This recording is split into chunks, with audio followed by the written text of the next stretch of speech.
Yeah, it probably helps like seal them to your teeth. Yeah, it actually. Yeah, no, it is fine and prominent. That's how my gut flora is doing. Just don't want my gut. Back to its media. I want it to drive. Balls. Subtle. I'm just really good at sports. Balls. Subtle. You're the balls. Drip tips. Balls. Sody pop lips. Balls.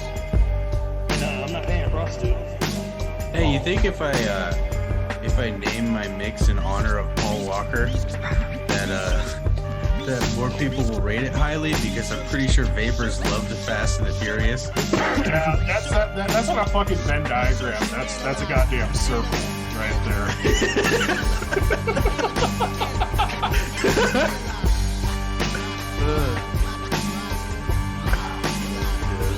Oh, I'll throw in a Marvel superhero in there too. People who vape, people who unironically said R.I.P. Paul Walker. Mr. Burgundy, it's in honor of Halloween. That's why it's there. And also, Fieldhouse.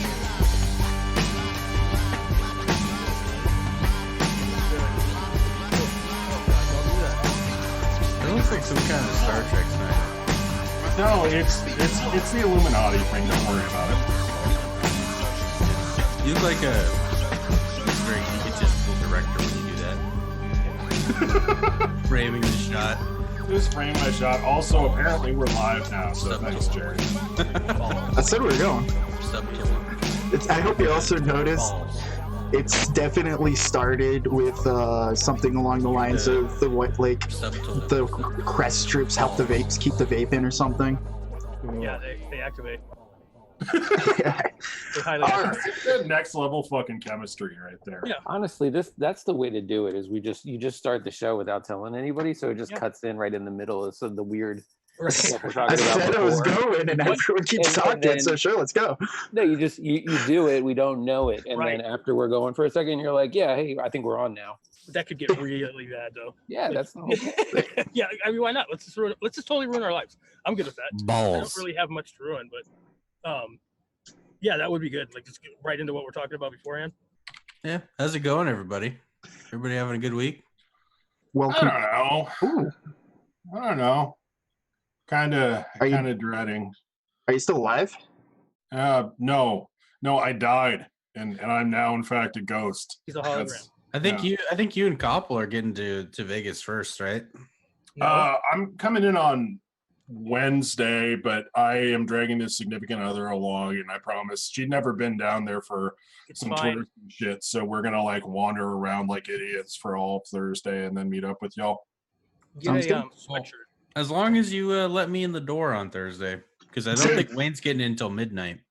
I'm not the first one there. Like I can't have that level of responsibility. You are. You might have to, I'll be or there. just make Koppel do it. Because Just yeah, make no, Rand I'm do not it. getting there till like I'll 8. do it. I'll be there. And if Wayne's not getting there till midnight, yeah, I'm not just gonna sit outside for 4 hours. I fucking live here. What's Yeah. wrong with you guys? Yeah, get there at like 2:30 p.m. Vegas time, I think, on Thursday. Okay. Oh, Yeah. you're not getting until Thursday. Gotcha. No, I would say here. I'm getting there like 7:30 Thursday, but I'm leaving the latest because I'm not leaving till 11 p.m. Sunday. Shit. So Wednesday. Jesus, how drunk are you gonna get in that airport bar? Really? Yeah. I don't have to drive home once I get back too, so Oh. yes. I live real close to the airport. And you know what? It's that fucking Between me and 12-hour drunk going on. Between me and you guys, I have free Uber. So anytime while you guys are there, if you need Uber, just Is that called just not paying? no. It's called. You want to know? You want to know what it is? Listen to this. What? I can't believe I'm fucking telling you guys that this is so fucked. If I lose my Uber because of this, I'm gonna be pissed. Okay, so You I owes know you this something. girl. I know this girl. She came over and she used Uber from my phone one time, and when she left, it just happened to still be on there. And she has a sugar daddy that pays for it, so she never sees it, and he just pays it. So I'm a sugar daddy. I have an Uber sugar daddy, and it's worked for like 3 months, 4 months. Oh, Graham, God bless your heart. Well, he's rich. He's rich. And She would want me to have that. No, I'm all for wealth redistribution. That's great. She would want me to have that. She would want me to be happy. So, yeah, it's great, dude. It's the greatest thing ever. I send it everywhere. God. The last thing I need is a free Uber. Yeah, I'm looking forward to, like, we're all gonna have Wayne as a distraction. People are gonna be like, "Who, Wayne?" And then we're just gonna be able to chill because no one's gonna know who the fuck we are. It's gonna be great. I'm just gonna start stealing wallets. Yeah. It's gonna be hard getting them off the chains though. Yeah, but you strike me as the type of guy that would like give them the wallet back afterwards. You're just in it for the Right. for the See hunt. that camera over there and sport of that it, camera For over the there? thrill. Yeah. Doing it for the air. It's almost as good as drugs, guys. Yeah, no. One of those guys that has the lockpick set. I pick locks in my spare time for practice. Yeah. I've unironically thought about becoming one of those guys. They're on mass Me drop. too. Like every time I go on mass drop, there's like another drop for like a different like lock picking set. Oh yeah, Yeah. and like a new shoe polish that smells like sandalwood. Yeah. Yeah. Some Dude. weirdo Japanese raw denim brand of jeans, a lockpick set. I always get really pissed about all the raw denim too, because it's always a really shitty raw denim. And you'd be all for it if it was good?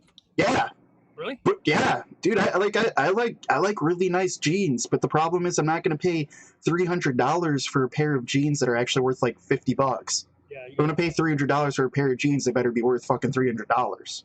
Oh, okay. Well, Yeah, I thought about getting into lockpicking, mostly after I played Skyrim, though. Fair. Game just makes you want to be able to pick everything, right? Yeah, and just murder people.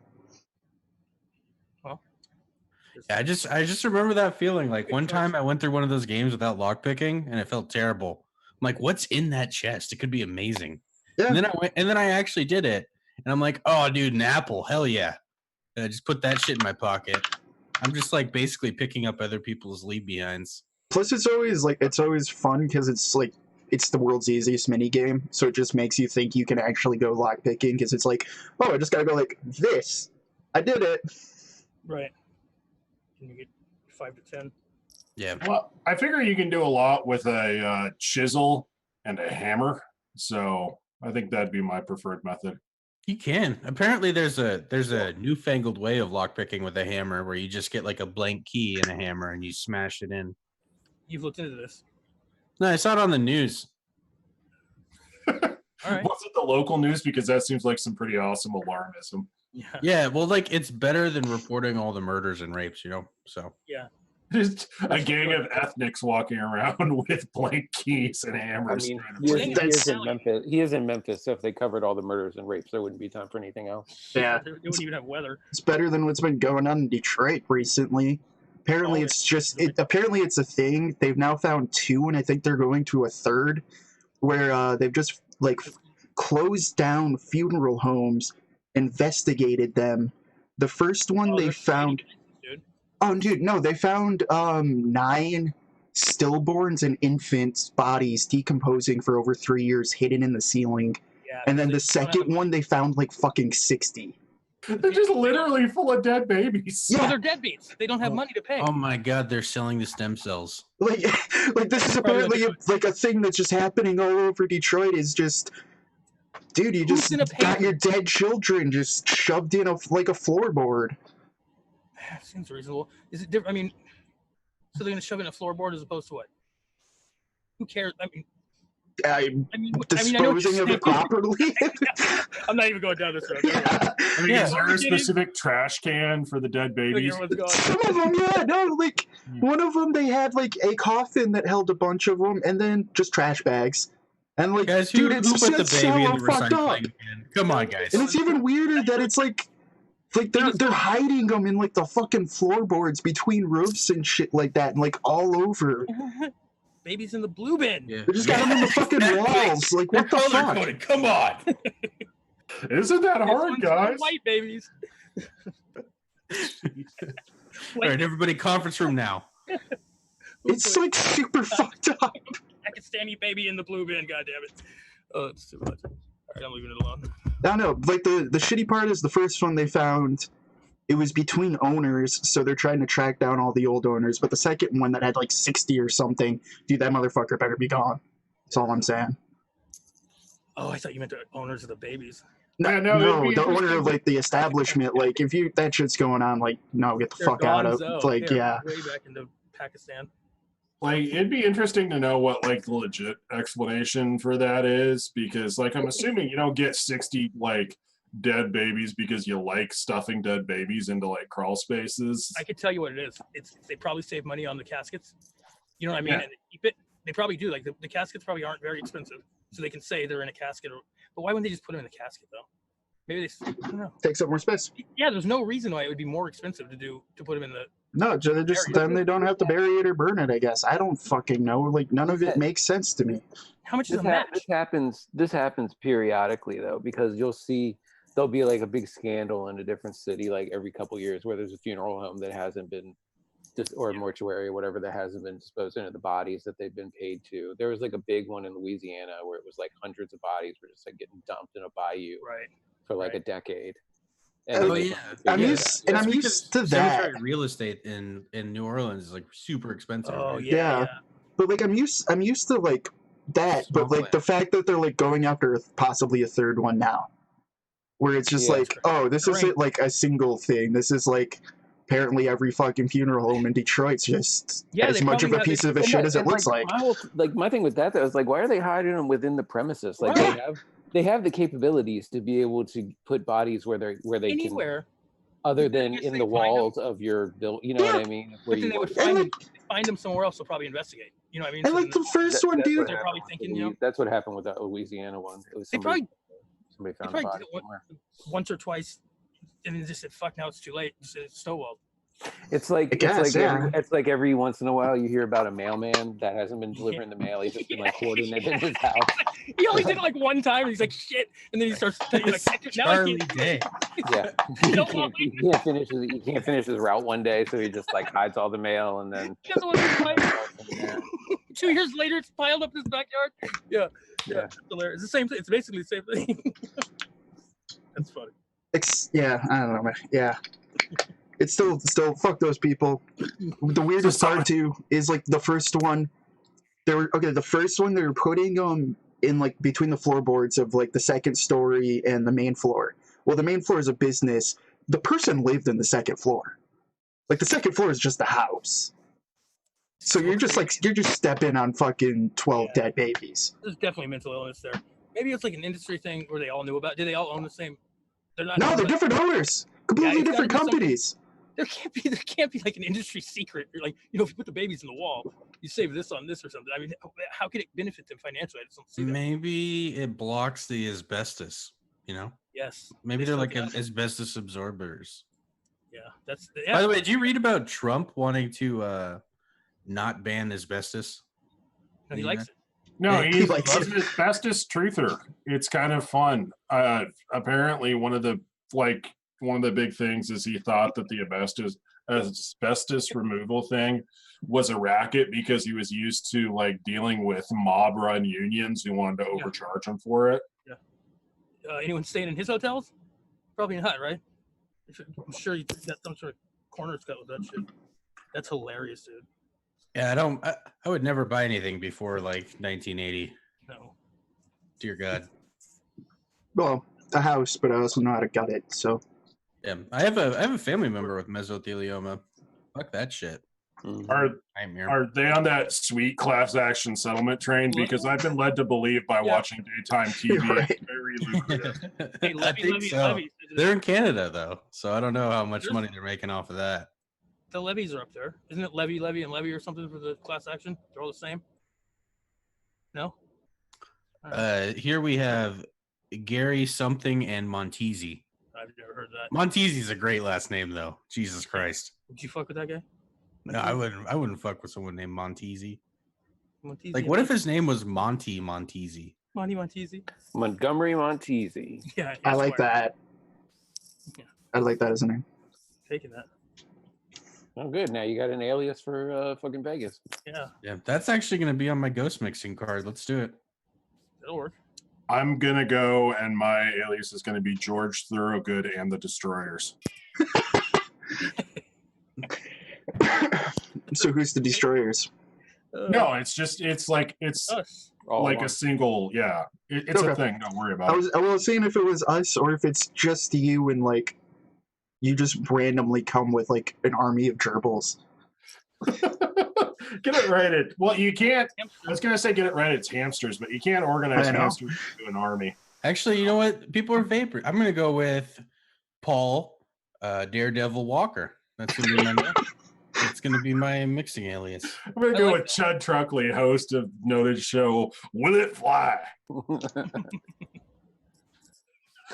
It sounds like something on the History Channel for no goddamn reason. And that's why we offered that contract. Yeah, no, we established it. It's on like the sister network of Discovery called like Intuition. And it Science. airs at like Hey, 3 in the morning. Science Channel. By the way, now that the History Channel is catering to the lowest common denominator, what's the new History Channel?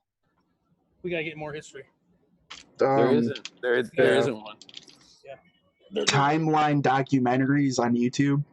Yeah, I was the closest thing is like the American Experience on Yeah. PBS or like the documentaries on Netflix and Amazon. Yeah. Or those like Sunday fluff pieces on that really shitty morning news show. Oh God! But it's just Oh, like, six Nazi. like the fucking CBS thing with the weird sun logo that they haven't Yeah. changed Yeah. in like 1971. Yeah, God, I hate that shit. Forgot about So that. bad. Is that the channel that plays the Nazi film reruns like over and over and over again, which is one black and white Nazi movie after another? Not movie. But, CBS. is that what that is? Yes. It might be PBS. PBS. They do that? None of the above. It's football and then just Nazi movies. Yeah. Book it, Over and over again. Bo. Pictures of Hitler's hair flipping around. Yeah. Over and over. God, I wish I Drawing understood. parallels. I like it. I get all of my news from the American Heroes channel. I get it all from you guys. I don't know what that is, and I don't know if I want to. I think it was like called the military channel back in the day. Yo! Yeah. Full Yeah, on no, with it. that's the second History Channel. That was the Yeah. same Okay. company. Yeah, but That's they what we changed the do. name like legally to the American Heroes channel. So Oh, okay. yeah. Hey, is my picture showing up? Has anyone seen my new picture? No, your picture's not showing up. Oh, No. God damn it. I kind of want to get a cat just so I can name him Meow Zedong. It's a good name. But It's not. yeah, I had one named General So. Just be the general. Just be like, what's up? Where's the general? Dude, my old bartender had one. He had a tattoo for chicken and broccoli in Chinese. It was great. That's dope. He, No, for- like he meant to get it right. Yeah, Like, it was topical. no, my best friend Davey's got fucking teriyaki chicken in Japanese. Was it supposed to be teriyaki Yeah. chicken? Okay. No, he wanted that since he was like 18. Yeah. Oh, yeah. You got That's fun. Like I'm all for that. Like that's fun. But the even more fun is when somebody thinks they're getting something Right. like, meaningful, and then they actually run into a native speaker, and they're like, "Yeah, that's not what that I is." have loyalty on one arm and betrayal on the other, like real small, but like that's the themes of my sleeves or whatever. And yeah, you do very serious research before. Well, you would hope that you would. You hope, but yeah. Apparently, most Some people just don't. walk in and pick some flash off the wall at whatever random ass tattoo parlor they go Right. to. And then And the who guy's knows like, who knows where that came from? You know what I mean? I want a Disney princess Yeah. sleeve. I just want to be a big burly man with a bunch of princesses on my arm. I mean, hey, as long as they're actually done quality, it'll look cool. Yeah, I think so too. The problem is it's just the quality, like, because I mean, I'm pretty sure all of us have like that friend or acquaintance that you just like had to gather around to be like, oh, that's oh dope, dude. yeah, that looks great. Yeah, nope, that's fantastic. Well, see, I was at this tattoo place. I was at a tattoo party. It was a free tattoo. Like, I'm going to say Tattoo party. no. Like, yeah, you should probably say no. Yeah, Hey, the guy's no, doing tattoos at a fucking I've house seen way party. worse. Yeah. Oh my He's god. actually charging by the tattoo, Yeah. not by the hour. So I Right. figured this guy knows what he's doing. Right. Yeah, 50 bucks. Some- man. He's at a some fuck- it's a house party. Fucking assholes. God, do you know some girl at work? She just had a kid, so she thought it was a fantastic decision to go get a skull on her back, like the back of her neck, just I don't mean, completely little baby visible, skull. which would be fine, except it was literally the shittiest fucking tattoo I've ever seen in my life. Oh wait, hold on. It was so bad. I was tattooable that was the tattooable age on 9/11. So just saying, I'm not going to go into anything further, but just saying. After 9/11, I was able to be tattooed.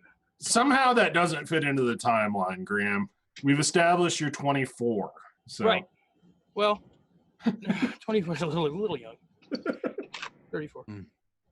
Oh yeah, TV totally did the top 5 bullshit before YouTube. By the way, the military channel had that nailed down, dude. That was always a trend. The military channel was playing like the History Channel produced stuff on there about all like the military stuff. It was a solid channel before everything got ruined. I'm not gonna lie, I still watch it on. There was a Vietnam series that they had on there that was really. I remember that back when I was drinking and like I'd end up staying up until like, but it came on at like 5:30 in the morning or something like that. They were like half-hour episodes, and it would come on at like 5:30, 6, and 6:30. So it'd be like 3 episodes, and I would end up watching it like on the regular. And then I'd flip over to TNT and watch like the 6 a.m. repeat of or the 7 a.m. repeat of Angel, and then Buffy. You get the fuck out of here, really? Hey, listen, I was drinking. Just because, like, I mean, because I was such a wreck, and I couldn't get off the couch, and there was like literally nothing else on. Dude, I used to that whole like TNT like primetime in the daytime block that they used to run. Like I used to, dude, fucking Judging Amy was my shit, man. Oh, get the fuck out of here! Because like the best part was, so they had they'd have like 3. It was hold on, it was there was a Law and well, yeah, it was Angel, Buffy, Charmed, but then it was I think it was Law and Order, and then it was NYPD Blue, and then it was Judging Amy, and then it was like Law and Order for like the next 4 hours or whatever. And I used to do that, like sit there with a bottle of fucking whiskey and just like let it go. But the thing was, they would start at the beginning of the series and they would play them through in order, right? So like every day you would get 2 episodes in order, and then the next day you get the next 2. So you could actually go through like the whole series and like restart over again. It was great. I'd never seen all the NYPD Blue, and I got to see like all this, even when they brought in, Ricky Schroeder came in, and then fucking Zach Morris was there. Like, it was fantastic. Yeah, I used to get off at 4 a.m. I'd go over to the Horseshoe, the Horseshoe downtown Vegas. I don't know if you've ever seen it, whatever. I'd drink there until the trial opened, because when I first moved to Vegas, the guy that owned the Horseshoe got murdered, Ted Binion. There was a big old trial over it. But I used to go from the Horseshoe over to the if you ever watch any of that trial, they got it all on video and stuff. You could see me in the background of the courthouse fucking smashed, like leaned against the, because I used to go over there and watch it, because you could go in and watch it. And I'd get there super early because nobody would, because I worked right there. And then when that trial was over, I had nothing to do, so that's what I did. I did exactly what you did, and watched all the Buffys and all that shit. It was great. But I love Judging Amy. That was such a good show. Do you think she was hot? Because I used to battle with myself over it. Yeah, no, she was a hot judge. Yeah. Battle with yourself over it is some sort of weird euphemism for masturbation. Correct? Yes, that's exactly right. I don't think I've ever found myself at such a low point as when I watched Burn Notice. What is that? Dude, I was just when everybody was doing their aliases, I was gonna say I'll be Chuck Finley, which was Sam Axe's alias every time he had to use it. I stopped watching TV. Burn Notice was like the first season. I was like, this is cool, and then like. Yeah, when did you stop making excuses for TV? How long ago? When I first watched Jag. Ago, maybe, something like that. Dude, I remember Jag. TV 8 years ago. I haven't had a TV since then, I don't think. Can't do it. People used to, you guys, do you know that people just used to sit around and watch the TV? Yes. In groups? Yeah, dude. Yes. Donald Trump still does that. He loves that. Yeah. We still all have parents, too. I think if you're after, what is that with you? Wow. Like, why are you watching it? What are you doing? Well, Yeah, At least we had parents. Love us. oh, God damn. Come on, Jerry. Move on. Sorry. I didn't know. Streaming and all the digital media and everything's just upended the way that we consume media nowadays. You know what I mean? Like it's there's been a couple times where I've caught myself like super bored and like just not motivated to actually do something productive. And I'm like, I've already burned through like all my YouTube feeds. I don't have anything to read, whatever. I don't have a video game console or like a gaming computer. So I've like turned the TV on and like tried to do just like flip through the channels stuff. I'm like, this is the worst thing ever. Like, how did I used to do this all the time? Well, I could call my mom right now and she's just going to be sitting there probably watching Food Network. Dr. Phil. Yeah. Phil has it's like it's like now you can jack off to whatever kind of porn you want. Right. Whereas you used to just have to fucking draw something on a log and just start whacking it, right? Yeah. That's the equivalent, right? Can you imagine? No, the equivalent is That being is a like, fantastic allegory. Can you imagine being like with porn? You used to have to watch porn with you used to have to watch the same porn video over and over and over again. Do you know that? You used to have to look at pictures because your dial-up modem sucked ass. I would never do that. I was never into that. That's magazines, man. You'd find out somewhere. Way back. Yeah. Oi. Fucking copy a Hustler. Dude, I remember being like fucking 11 years old. Hold on. Britney Spears naked. Yeah. Yeah. Boom. And then you were finished by the time like the first boob loaded all the way. Oh god. Yeah.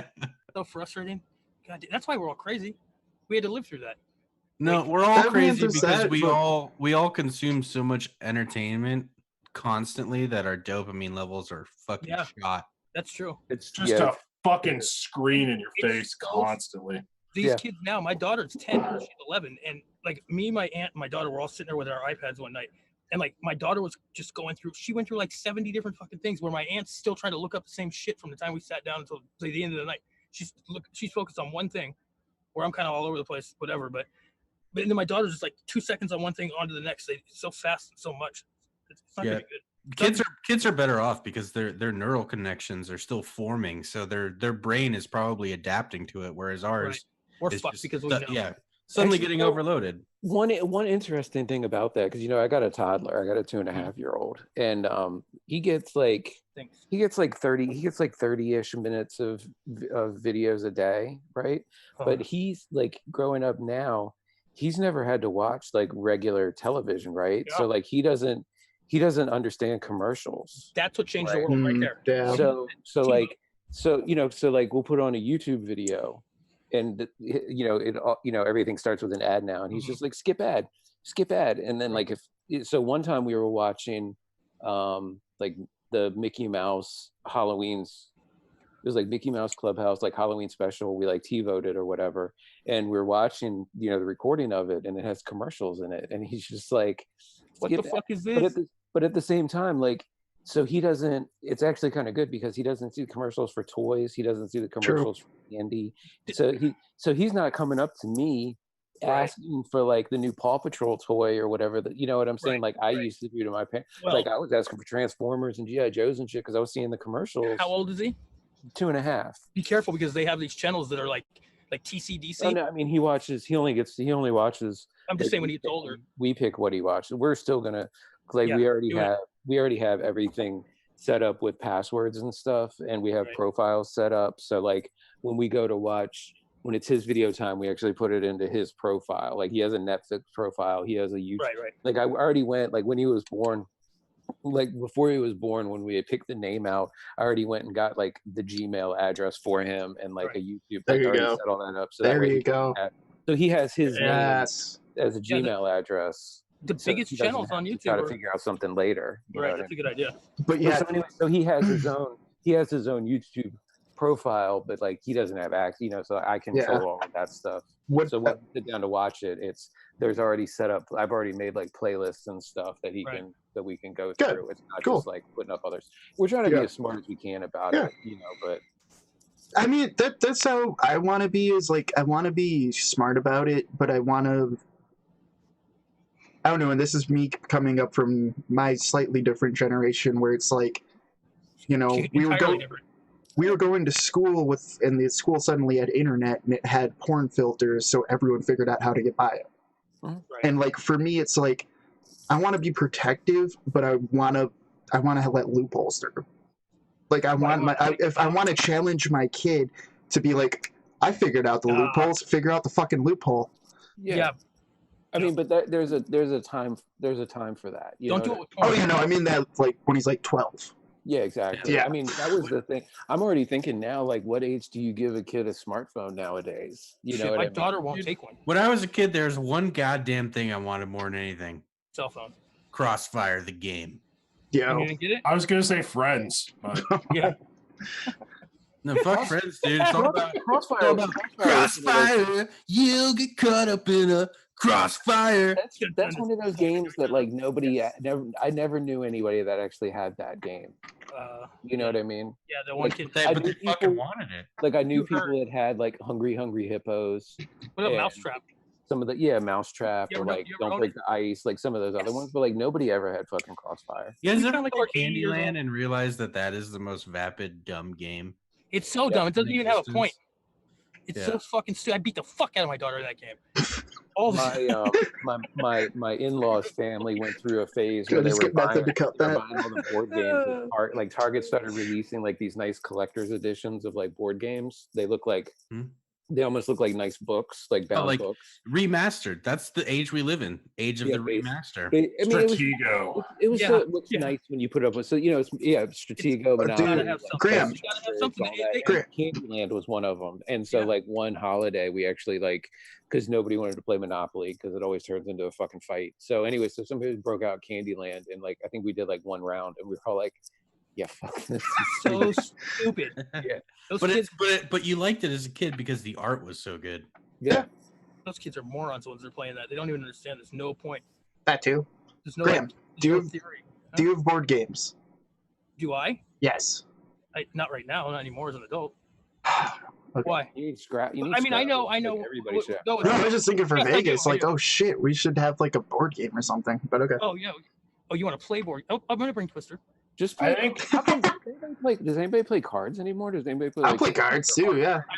Okay. I'm assuming cards are readily available in Vegas. Yeah, they're pretty. I got a card over you guys about 3,000 bucks. Because like I used to love, like I used to have like a weekly spades game going all the time, but like my wife doesn't play cards like at all. And like once we moved to Philadelphia, like I haven't met anybody else that like plays, and I really kind of miss doing that. And that's like one thing that I want to teach the boy when he gets older is like how to play spades, how to play poker, how to play. There's a lot too. Basic poker or whatever. Because it's a like that's a fun activity to do with a group of people instead of like staring at a television. Yeah, definitely. Out here it gets a little tense. I used to play dominoes at the back of the restaurant when I was. I have a domino set right here. Also played a lot of dice. Domino, motherfucker. Yeah, I played dice. Yeah, you snap your Just fingers. play a lot of dice. Don't do that out here. I didn't snap my fingers. If you play dice in the casino, do not snap your fingers behind you. So when I was a smoker, I was signed up for like the Marlboro Miles. Yes. Like I'm old enough that they give you like still they had like the Marlboro Miles and like the still have a Camel bag Cash full of and all them. that stuff. But so one year for my birthday, they sent me this nice Marlboro menthol domino set. Yeah, Of course, it's never.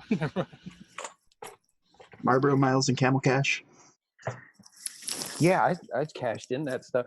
Like I'm old enough that that was still like a thing Very when I actually was legally smoking. Like I was able to like turn my proof of purchase into some free gear. I never cashed them in. I still have probably duffel bags full of them that I just never cashed in. I don't know why. Well, now I mean, aren't you? You're a sucker. Yeah, I am. I kept the collector edition. You know, like the casino does a collector edition chips. You know, for you to keep. That's a good idea. Right? Instead of do it all the time. It's so hilarious. We went to the Renaissance Fair last week, the one in Pennsylvania, and Is that good? It's actually like pretty big, like pretty good size. You know what? My wife's she's into like this. It's kind of like the SCA, but it's a different like offshoot of it, whatever. So anyways, they have like a ton, they like dress up for events and stuff like that. Okay, so she wanted to go like meet her friends and everything. And so I went, she drove there. I went so that way she could drink while she was with them. And then I would drive back basically. Cause the Renfest isn't really my kind of thing. Right. Like that's fair. Okay. I want to, I like them. That's what I was asking. It's enjoy. Yeah. It was enjoyable. Like it was nice weather, you know what I mean? It was just started getting cold, you know, started getting kind of cool, and like it was nice and sunny. You know, it was good. It was good. I just hate people walking around with fucking turkey legs. Like it's just whatever. Anyways, but they do. You can go and get at that one. You have to get the coin of the realm. So you go to the King's Mint and you can use your credit card to be able to get their particular coins, and it's like, and it's kind of the same thing because they're like, yeah, you can keep it as a souvenir, and it's like, no, that's fucking free money for you. That's all that is. because it's $5 per coin, right? And Dude, it's all of those little souvenir penny machines that are around everywhere, or at least used to be. Smash the penny. So, Yeah, but like smash the penny, spend 50 cents and get your penny back that you can't use. yeah, Vegas does it every day. They have a different event. 51 cents. Yep. It's crazy. It's a good move. But they do the same thing, and like I wonder Okay. how many people actually do keep one of those Lots. coins. It's like a souvenir, and it's like Probably a decent amount, yeah. I'll tell you what, bro. Depends I on was type. a pit boss for a long time, and people used to come up and go, "Hey, do you have this one or that one?" Because Vegas, everywhere, of course, they do. They will make like a whole bunch of different ones, like different people, different poker player faces on it or whatever, and people will seek them out and they'll look for this one or that one. You're collecting them. So crazy. I mean, They make a lot of fucking money. You know how much some Mirage makes? it's that on their, I still have some probably somewhere, like pennies. Who's the one poker player that flips out all the time? Phil Hellmuth? Is that Phil the guy? Helmuth, That's just like a complete maniac all the he's time. a total dick. He's the Okay, yeah. Give me a hit. I want the one with his face on it. oh god, he's an asshole. Sammy Farr. With a cigarette. No, I don't think he's ever smoked in his life, and he sits there with a cigarette in his mouth. What's his real name? Whatever happened to Chris Moneymaker? He's I don't know. He really never. He was kind of lucky. He you know what he did? That was because he's the one. Because that's where this whole like fascination with like the World Series of Poker started. Because he was was like the first one. That was like the first year that it was like televised on ESPN that like people were watching, and then it was like this internet player that had never played in a pro tournament won the whole thing. Any guy off the street can come in and win, and it just fucking exploded. And I was wondering because like I never saw him like win another one or anything. He probably went broke, to be honest with you. I mean, if I had to guess, I would say he's busted out somewhere, kicking his shoes down Fremont Street. How's he doing?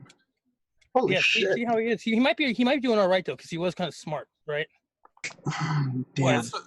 That's what my dad does. He goes down to fucking Tunica in Mississippi and beats up a bunch of old people. Dude, I'm telling you, here's the move. Listen to me. The only poker guy. This is the move. Go for it. Listen, when you guys get here, we got to go down to Fremont Street, get you guys some Pier 39 sweatshirts or something that says like "I love Las Vegas" or something, and some fanny packs and cameras. We go directly to the Excalibur, the Luxor, Circus, places like this where people bring their kids. The fathers from bringing their kids are just dying to get away from their kids. No matter, they don't care what the fuck they do, and they go down to the poker tables and just give their money away. So we look like tourists. You go into see what I'm saying? See the hook, I can spell it out. Get over there to like a $5 table and just ring it in. Yeah, and they play every hand. They play every hand because they're just wanting to get the fuck away from their kids and their wife for 15 seconds. Like some part of me thinks this ends up with us being stabbed. Though. No, it doesn't. Wait, Graham, is Treasure Island still around? But money. I was gonna say Treasure Island, but Treasure Island's a little bit more of a. You kind of got to know what you're doing there. Like somebody's got to kind of know what, But these other places, forget it. The only poker player I want to be there isn't going to be there. I'm down for anything pirate themed. I'll be honest. Same. Honestly, I want food. I have a special place in my heart for Treasure Island. Why? So the first time I went to Vegas was not long after the first time I got sober. So I went to Vegas sober, right, at like 22 years old. Oh, Jesus. And I broke my sobriety at one of the bars in the Treasure Island. It was like 3 days in. I managed to get like 3 days in, and then I was just like looked at my girlfriend at the time, and I was like, "Fuck this." I was like, "We're in Vegas." I was like, "I don't have to talk to this. I don't have to tell anybody about this." Like, because I was going to AA meetings back at home, so I was like, "I don't have to tell anybody back home what happened." Making deals with yourself. I was like, "It's not a big deal," and I was just like, "Hennessy and Coke, please." And then it was fucking off the rails for the rest of the time I was there. So I just remember that.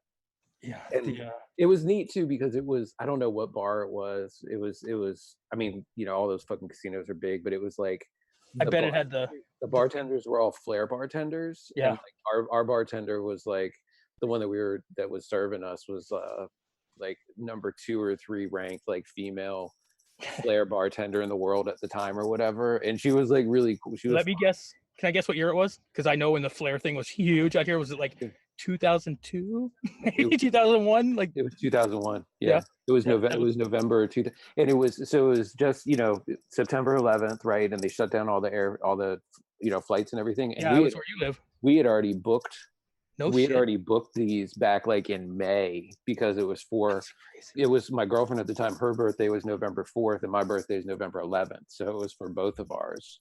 that we had already gotten the rooms and the flights and Yeah, everything, and so we were like, and they opened everything back, so we were like, and it was actually great because nobody was really. I was in Atlantic City, South Jersey. Everybody figured we were at, like we were under attack and everything, so there was like nobody there, right? So we got, I mean, Yeah, it killed our economy. You get good service in Vegas anyways because it's a tourist, it's a tourist place. So like those motherfuckers thought they were losing their job though. But yeah, so like everywhere we went, it was like absolute like white. It was like white coat, red carpet service. Like everywhere we went, it was like felt like I was a high roller, like not even doing shit. You know what I mean? Yeah. Well, I was in Atlantic City and they did the exact opposite. They charged us like $900 a night at like the Econo Lodge, and there you go. I mean, they were gouging.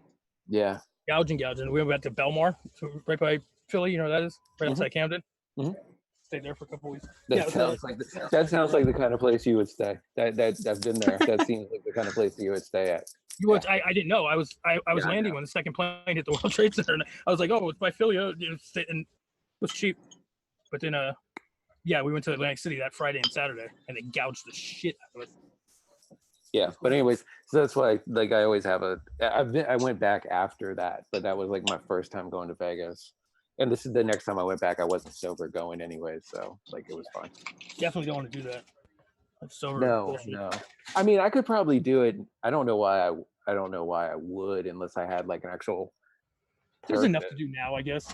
Yeah, I mean, like, and also like there's a hockey team.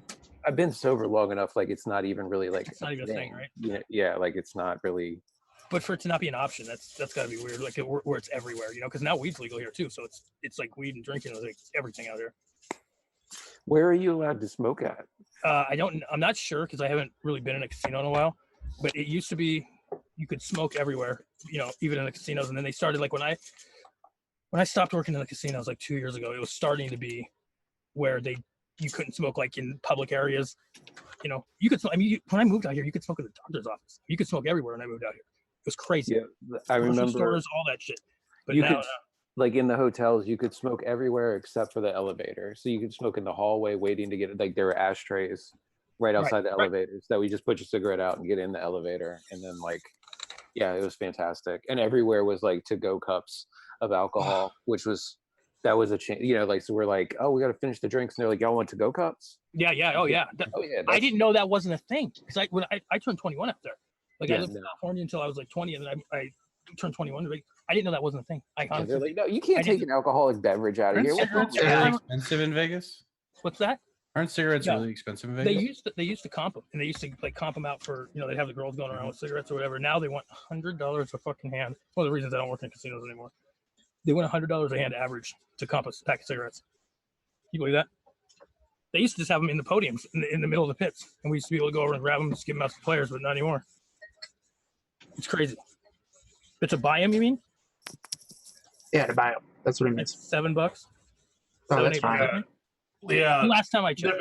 Nevada isn't really going to have that high of a sin tax. No. Yeah, that seems to be like about the new like low end now everywhere is $7-8 a pack.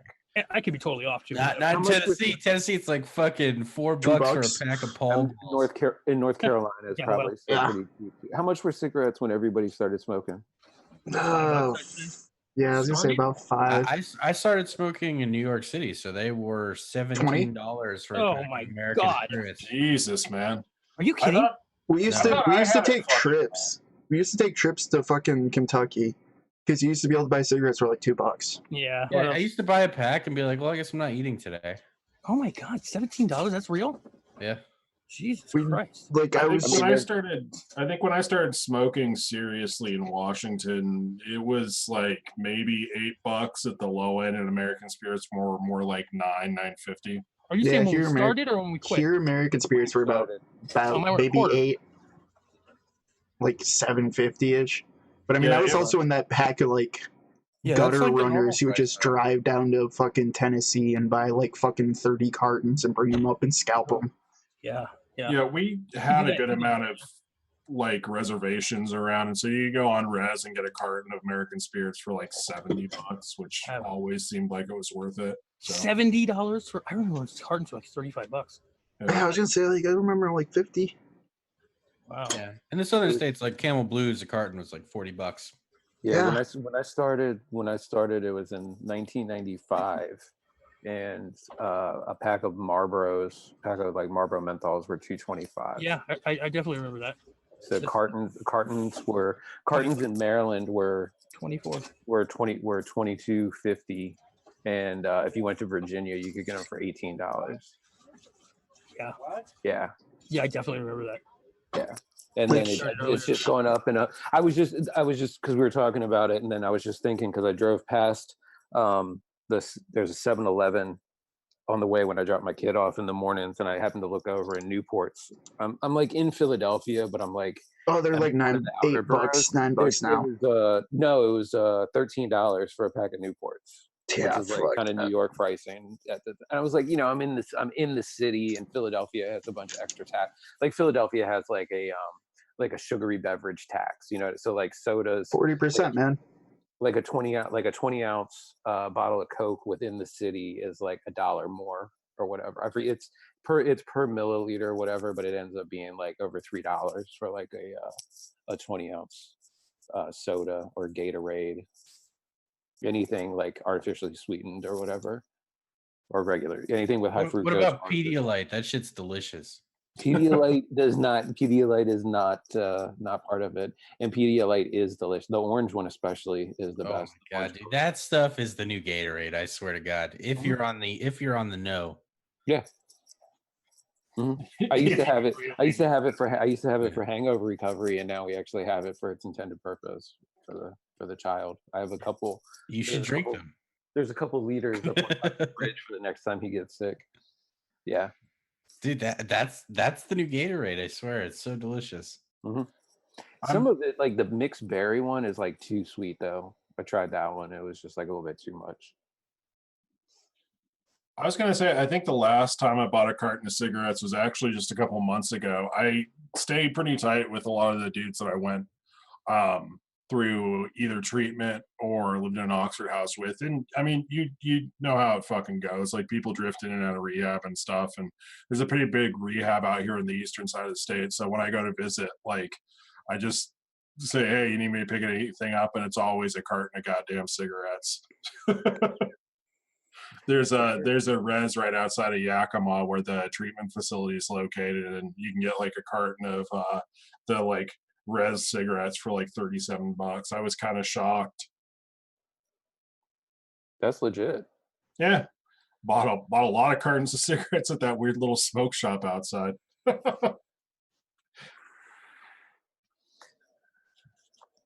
Yeah, I ended up on some. I was doing a hurricane recovery in Louisiana. It was in Jeanneret and Sheraton, Louisiana, which is like south of Lafayette. Like it's in between Lafayette and Morgan City, so it's like South Louisiana.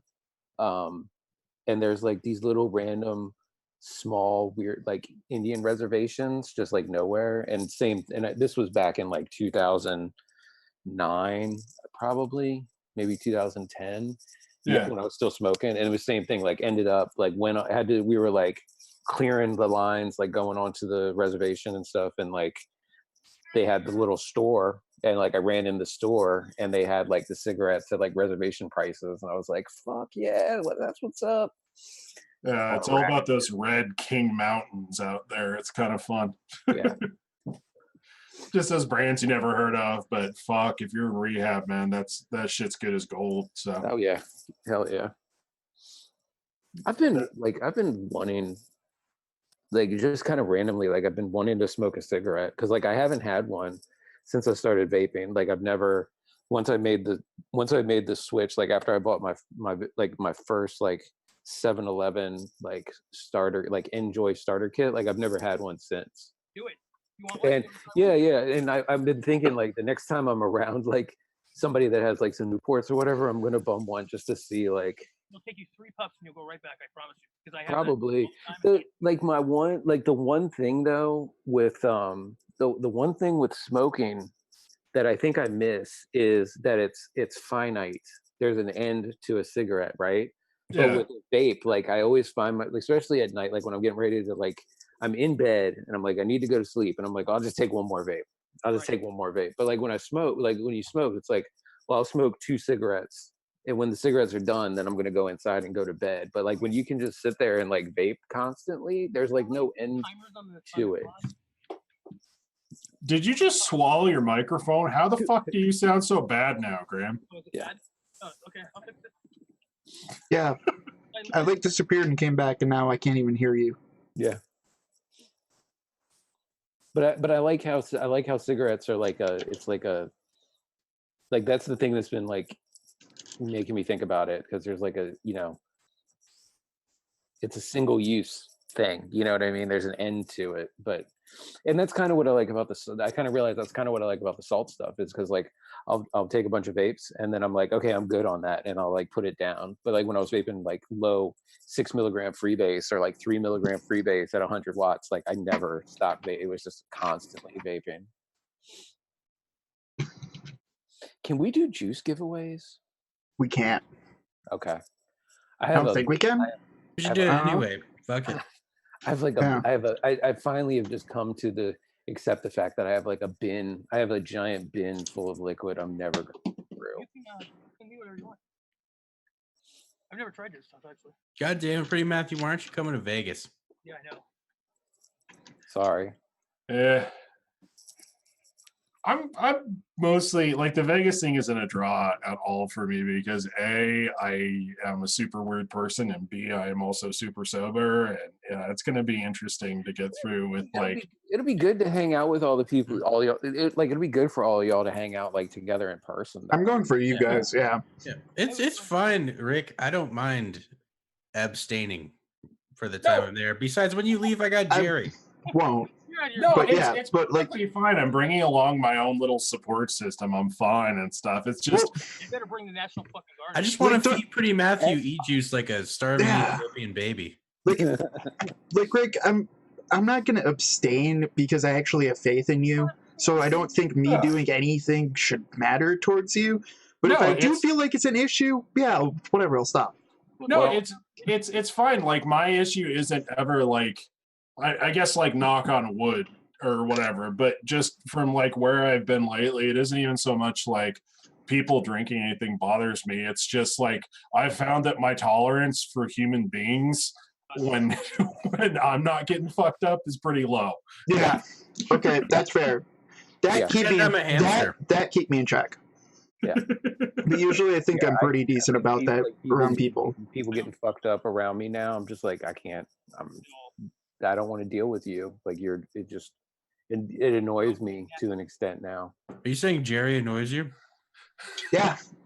Well, no, it's weird. I'm not gonna lie. Okay, I act out way more doing this because I don't have to be with you guys. But me still around people, I am still a hella introvert. So like even getting shit faced, I will talk more, but I'm still gonna be like, okay. We'll have a unless I get really fucking shit faced, then who knows? Who can hunch harder and put their hands in their pockets? Yeah, basically. It's not and to clarify, like it's not like people having like some drinks and enjoying themselves. It's like if people are like can't stand up straight.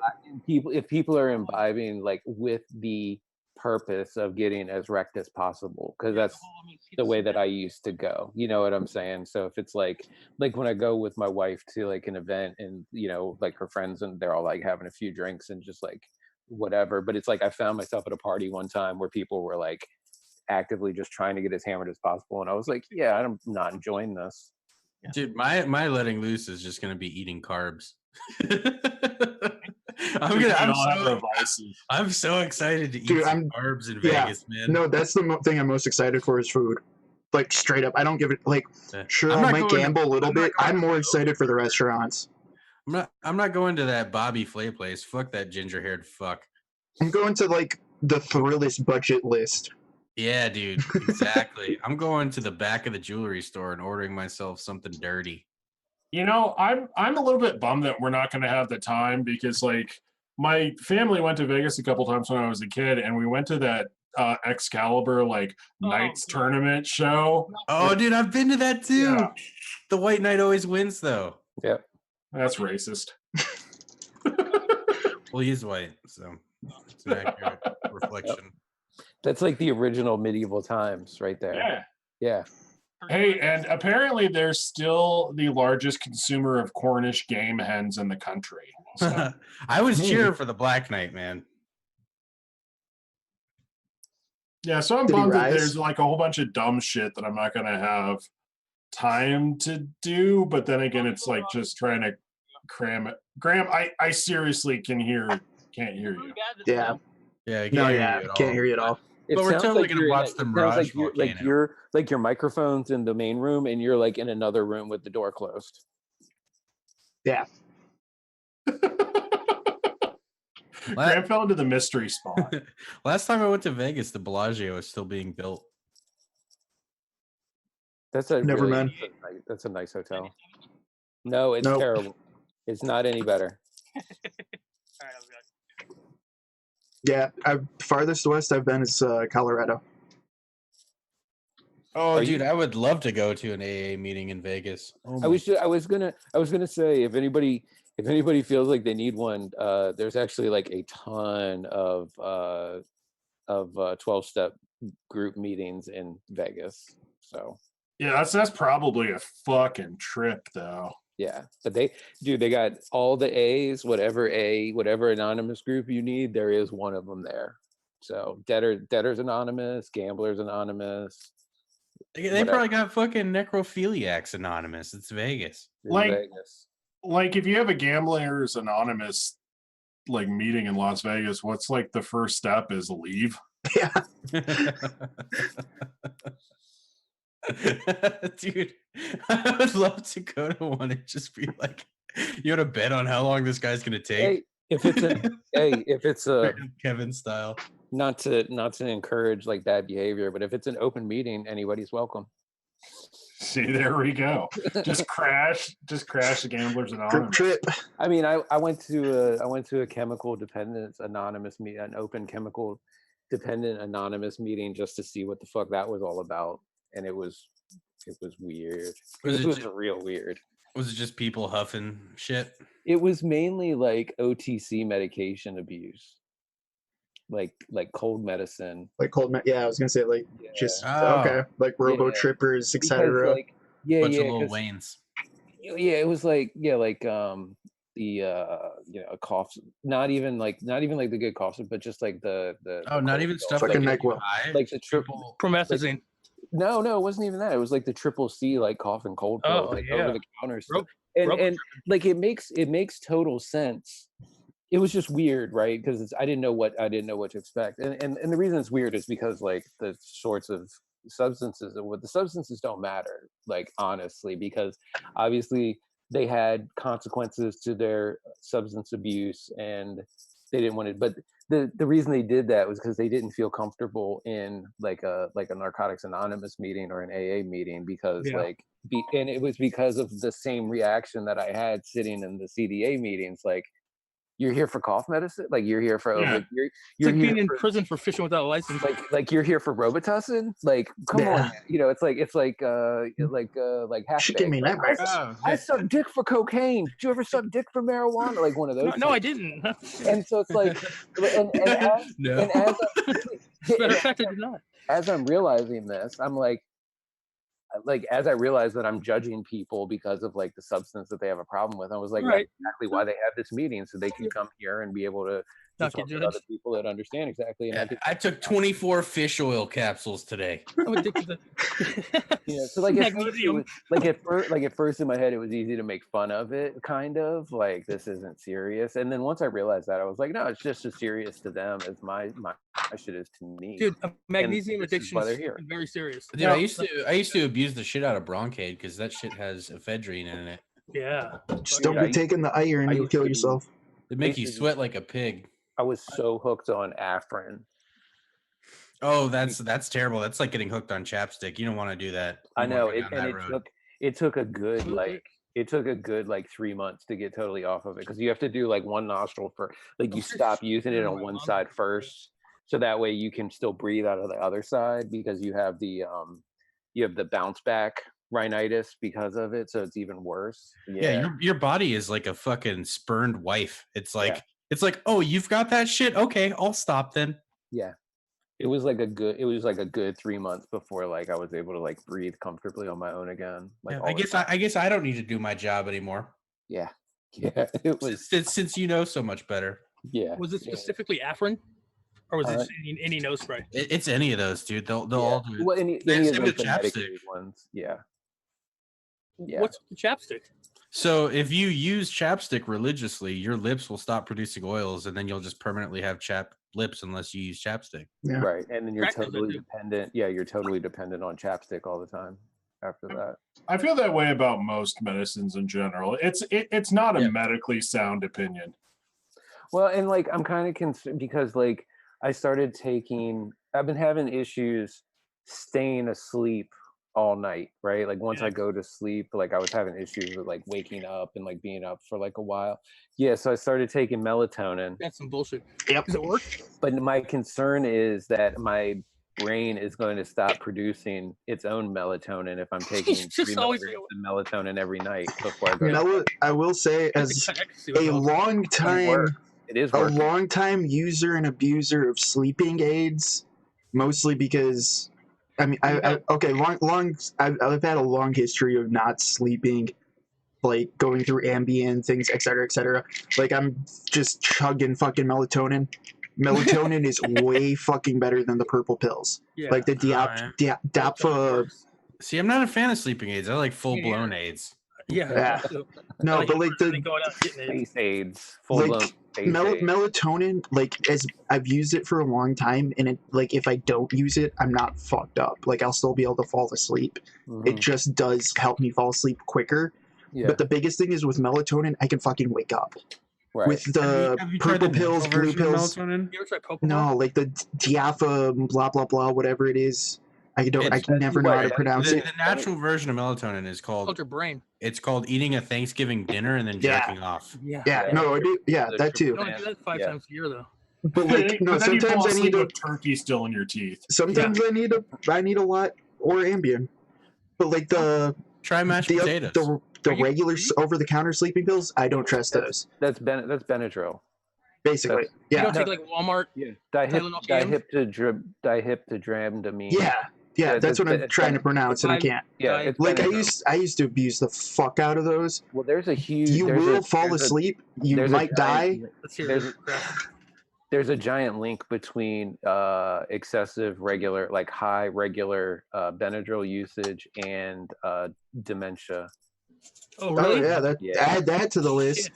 Yeah. No, I mean, I'm not gonna lie. Like way back when I was like 2021, I used to have a big problem of like drinking about 6 pints and then chugging about 4 of those to try to fall asleep, like every night.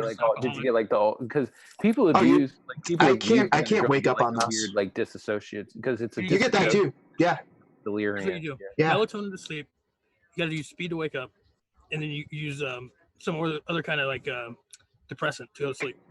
Basically, yeah. If you're Hunter Thompson, are you doing? Yeah, you live in a cycle. It's a cycle. Yeah, basically that was 21. But no, like honestly, melatonin. I like melatonin. All of the for like the last like 2 months. I said, I'm a little concerned that if I am using it every single night, that my brain's not going to want to naturally produce. But like you said, there has been a couple nights where I didn't have it with like I stayed at like we went to go visit my parents and stayed the night, and I didn't bring it with me, and like I was still able to go to sleep. I didn't sleep quite as well as I normally do, but then again, I was also sleeping. Everyone is so fucking preoccupied with the sleep. Like, I got an idea. Stay up. Guess what? You're gonna go to sleep. You sit and you worry about sleeping. You will fall asleep eventually. Yeah, but I gotta go to work. Well, dude, as I get older, like I need sleep. But yeah, but you worry about it for the next 5 hours, and then you end up don't sleeping.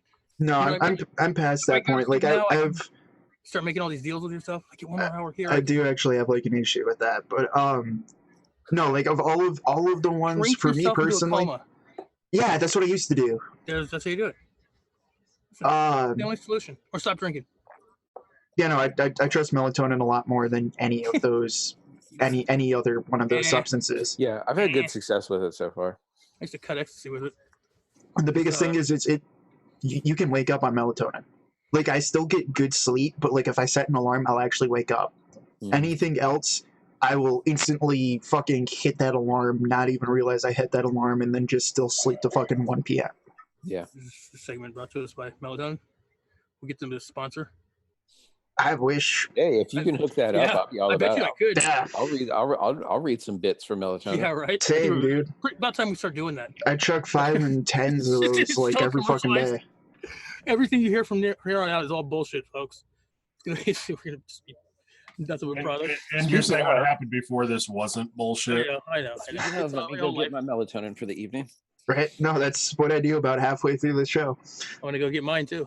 Waka waka. Oh, you guys are my melatonin. By the time I get done with this, I'm ready to put my head in the oven and just drift off. Listen, I wish I was like that. No, actually, like I've been having some sort of revenge, sort of daddy issues because of like my father. He's been having, basically, he's had like 3 surgeries in the past couple of weeks. Like nothing life threatening or anything, but ever since, like for the last probably 2 months, he has not been able to sleep. And I'm just like, every time I see him, I'm just there like, yeah, it sucks, doesn't it?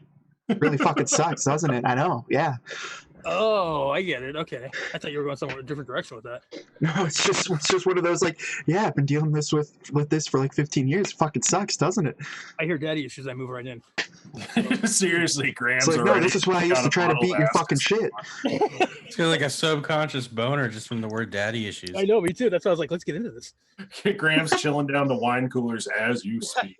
That's absolutely accurate. Fucking Bartles and James Romeo over there. Yes. A little Is that still a thing? Bartles and James still a thing? I don't know. Around? I don't think so. Is St. Ives Special Brew still around? You know, back in the early thousands, Graham used to be known as Mystery, the pickup artist. Yeah, I did. I had my own show on MTV. It's VH1. Was it? VH1, okay. But I spell it Mistere. Mm-hmm. Yeah, sure. Mr. E. Yeah. How many fuzzy hats did you own, No, Graham? so like 40. How many snowboard goggles did you own? So many. I didn't even snowboard. That was the ironic part. I had a pair of snowboard goggles in my club kid days. Yeah. Oh my god! I still have a pair of snowboard goggles, but You all can die. I wore Seriously? them snowboarding, and that's it. Nobody's ever invited you to a club, Jerry. No, I wouldn't wear those to a club, dude. I use those for snowboarding. Right now, I had my face all pierced up, and I had giant like Oh, I Jankos where you see couldn't see my shoes, and like a puffy vest with like a Nautica fleece and a I fucking. see you right now in my head. I see you in my head right I now. hate those You're puffy the cover of that vests, dude. fucking Dude, it was you're the cover of 1990. that. It was 1999. Don't worry, Like, it's back. I You hear can, you can get one from Amazon right now. It's back. The only reason I see you is because I'm looking at the same thing in my closet right now. The only good things about those days were original movies and Smashing Pumpkins. Yeah. Today is that was great. That's 98, Melancholy right? and the Infinite Sadness is That's one a of great- the they're- greatest like modern rock albums. They're one of the most Billy underrated Corgan. bands. So awesome. One of the Okay, most underrated bands, but they're shit in concert. Have you ever been to see them in concert? Mm. It's so bad. They're so bad. They don't do any of their songs. They just sit and they play like old instruments, like something really cool for them. You know, No. what? I feel like Billy Corgan is one that's kind of ruined his legacy a bit because of just how weird he's gotten Yeah, and he's like a how much cunt. of a dick he is. But he's done some amazing, like not just like the Pumpkins, but like he's also like produced and written like a ton of great shit. Yeah, like Well, he's older now, so he owns up to it. If you watch his interview, yeah, you're right. he was got better. super into professional wrestling. There you go. yeah. He actually, I think, was part of like the new ownership group. I don't think it was Impact, but I think it was something like Impact level. Yeah. He also parties his fucking ass off. Also, used one to of know the that. world's biggest Bulls fans. Yeah. Didn't he Yeah. travel with them? Did you watch Hang out with the Dennis Rodman. you watched the here. Rogan interview, right, with like the Rodman stories and everything? Yeah, that was I remember when he used to do enjoyable. that. When Rodman used to come out here, Rodman would come out here, and that was my club days. Rodman would come out here because I was like, I'm not giving no fucking dates. Right. It's crazy to me that he would play like a game. And Yeah. he'd be in the whole time, and then he'd go work out after. Who? Dennis Rodman. Rodman. Yeah. when he says working out, he means catching a flight to Vegas and drinking until 10 in the morning. He would do that too. That's what's insane. He'd walk into a nightclub and just go work out, and then he would go party, and then come back and do the same thing all over and again. he partied his fucking dick off too, because he would come in and just say the whole bar's on me, and everyone in the bar would just, or in the club, because I'm saying bar, but there'd be like 1,000 people in there in the early 2000s, and shit, he'd pay for everything, and then you'd always hear where he's at. I remember the cover of People magazine where he was wearing a wedding dress. Yeah. Stern did that, didn't he? I don't know. I don't know if Rodman did. Rodman did the wedding dress. Stern did the drag. Right? Well, imagine Howard Stern in drag would just look like Sarah Jessica Parker. Ugh, it so does. Just tall. Thank you, Vape Ross Vape. He owns the NWA at this point. Okay, that clarifies it quite a bit. The NWA is so fucking weird in terms of what it actually does as a wrestling organization. Makes sense, doesn't it? That makes sense if he owns it. Yeah, I mean, but the NWA was never an actual promotion. It hasn't been an actual promotion since I guess the 70s or 80s at this point. They basically just have the NWA championship and they farm out the people in the system to wrestle for other indie promotions. But it used to be a thing though, like when they had the Road Warriors and Ric Flair and all that. Wasn't that NWA? Back in way back in the day, I know they were going against WWF at some point when it was WWF. And Vince McMahon was a commentator. Yeah, I think it was NWA though. I think the Road Warriors were on NWA, and because there was 3 of them. I think WCW came after NWA. I could be wrong, but I'm pretty sure that's what it was. I think it was NWA and WWF were the 2 main ones. And then Flair was a big, whatever that Southeast territory was. Flair was kind of a Southeast territory guy, and that's the one that Ted Turner bought for WCW. NWA, National Wrestling Association or something like that. Yeah, I think. Yeah, Ric Flair was huge back then. Ric Flair's huge now. Just gonna say, still huge. Not to the same extent, but.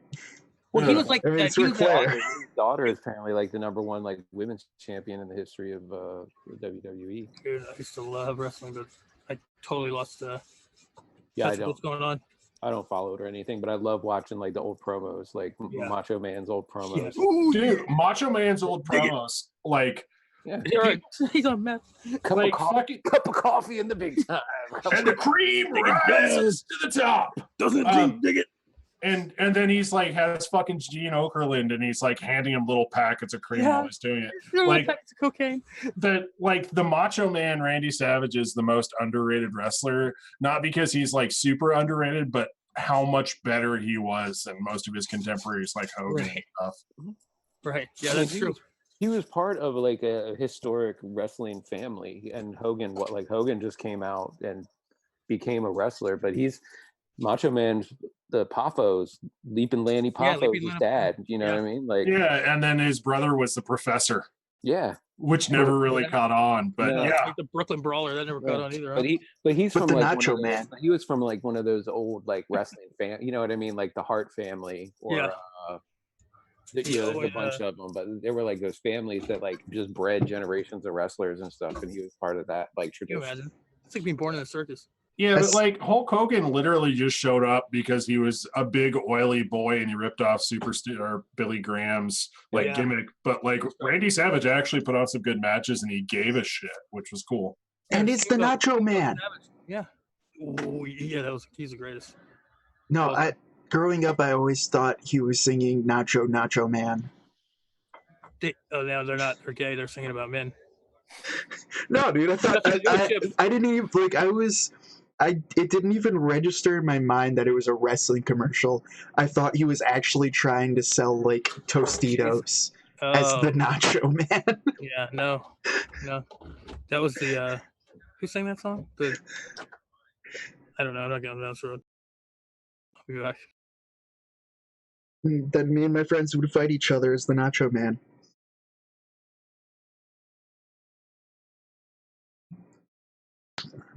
Don't linger longer here, you assholes. I know, dude. I'm just gonna fuck you guys. I'm gonna go get a Slim Jim.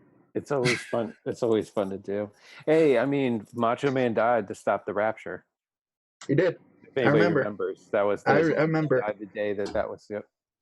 He's been I sacrificed. saw there was an amazing fucking. I actually okay. There was like an amazing like picture made of like Macho Man dropping the elbow on Jesus to stop the rapture.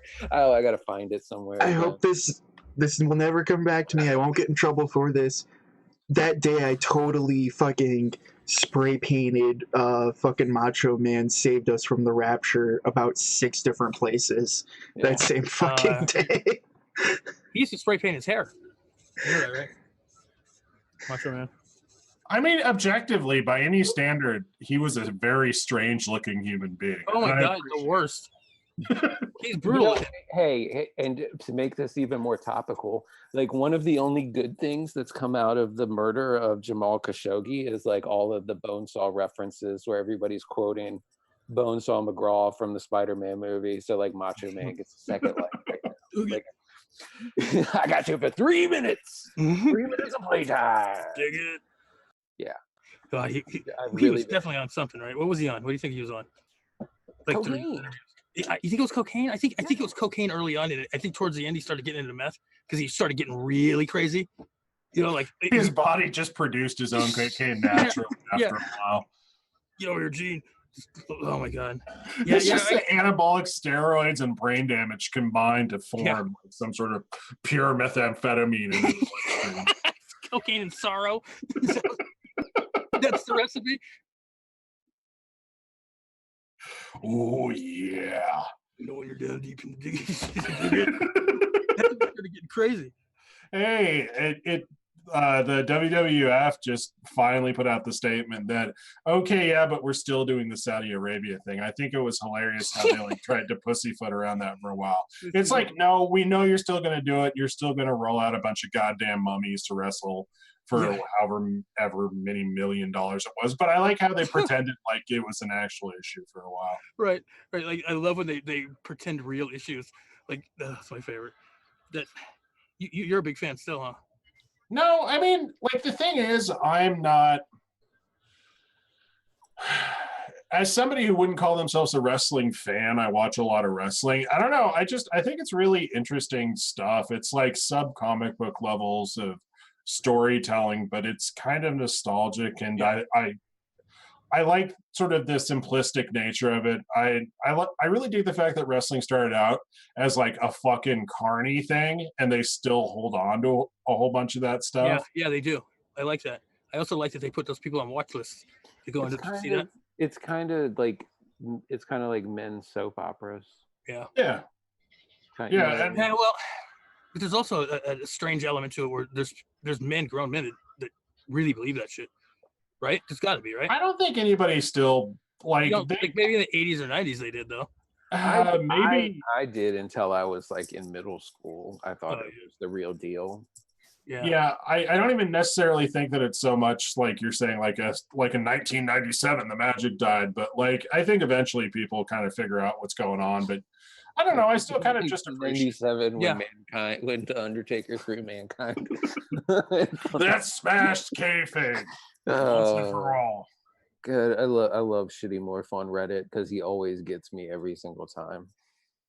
Every time he does the 1997 Hell in a Cell match bit, it's because he spells out 1997.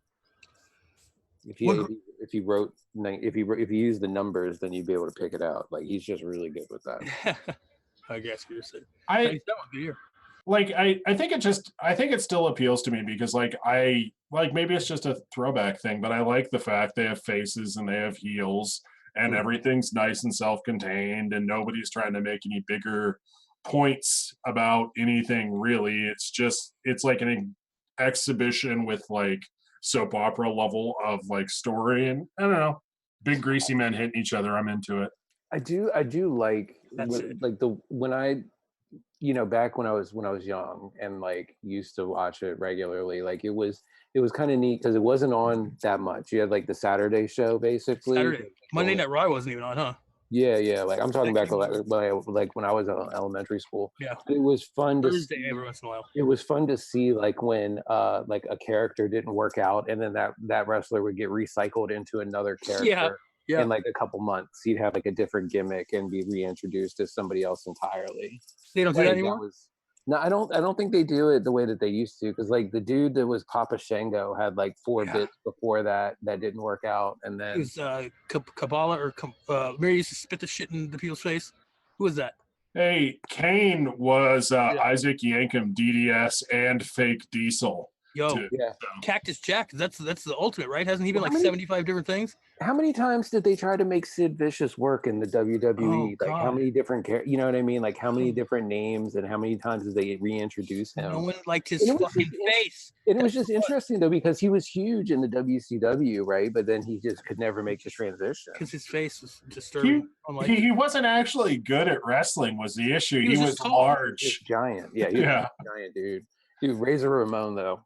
Scott Hall all day. That dude was a fucking master. Yeah. And he's also huge. He's also like that. Like you don't realize like how it's kind of like pro basketball players or football players, because like when you see them on the court, they're all the same. They're all roughly like kind of the same size. You know what I mean? Shaq in person. Yeah, so you kind of forget like how big they are, and then you run in. Then if you actually like see somebody in person, you're like, oh shit! Like Scott Hall's like 6'7". You know what I mean? It's like Jesus Christ, this dude is gigantic.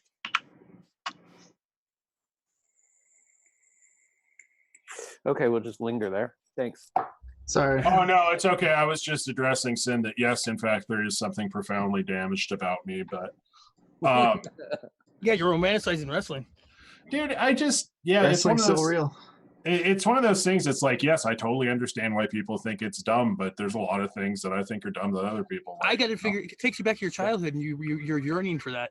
Okay, that's what it is. I get deep. That's what's going on. I don't know. Like maybe I just like watching half-naked men rub up against each other. That's also a thing that could be happening. Maybe it's latent homoerotic urges. But you're already set in your ways. You're on me.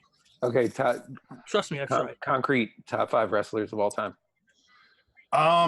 Your fate. It doesn't have to be like technical or champion or whatever. But who's your 5 favorites? I would probably put Randy Savage up there, Kevin Nash and Scott Hall, definitely. Rey Mysterio is awesome. And then maybe Eddie Guerrero. Yeah. Okay. Yeah. Just curious. I'm a little disappointed you didn't put Kurt Hennig up in there. Hey, Mr. Perfect was great. And that was my dude. I think that Mr. Perfect suffers a little bit in retrospect because he birthed the giant charisma pit, which is Curtis Axel.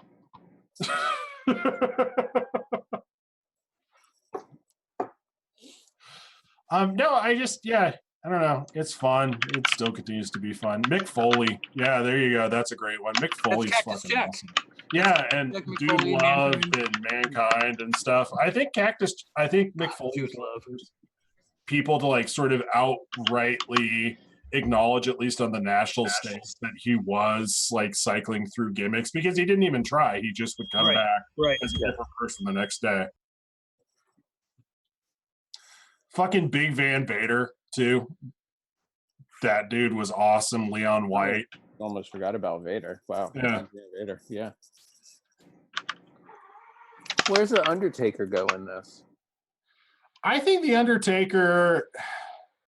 I like how stupid the character started, and I like the fact that he stayed stupid through the entire. Like nobody ever like said, "Hey, this is now not going to work," except for that weird like American badass face he went on riding into a motorcycle.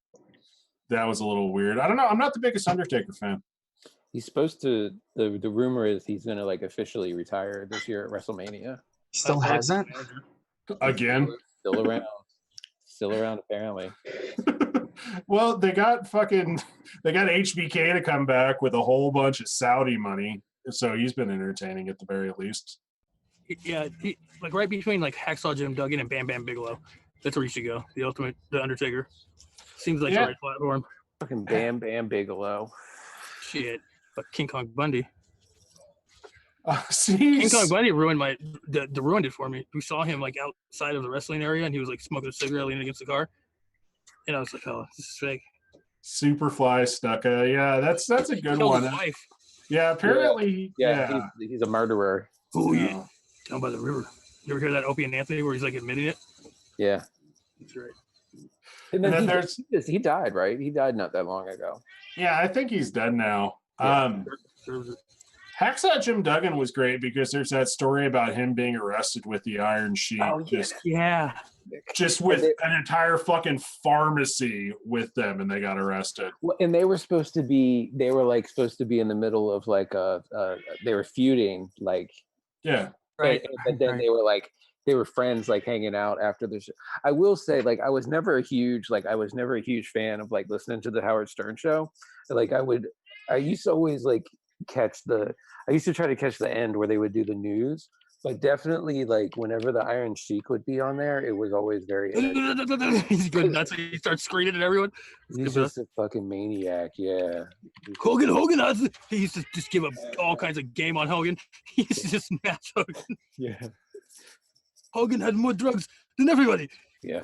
So fun. dude, Hulk Hogan turned out to be quite the shitheel, which is, I guess, not surprising, but Say your prayers, eat your vitamins, be a douchebag. Yeah. and fuck your buddy Bubba the Love Sponge's wife while he watches. Yeah, he got Or 100. fuck him. Hey, no kink shaming. Yeah, Bubba was a scumbag too. Yeah, but it's He got Hulk Hogan. 144 million from that. You know that, right? Yeah, no, and like the fucked up Excuse me, thing Rick. is, We are incels here.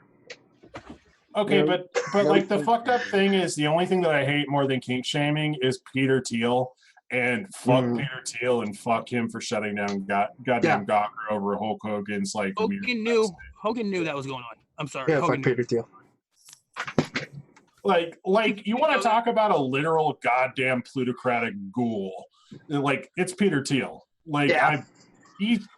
he's injecting himself with people's blood and shit. Like he's a Is he weirdo. really? Yeah. I do that every night. No, Peter I have Thiel's to, I a have to capture fucking the weirdo. essence.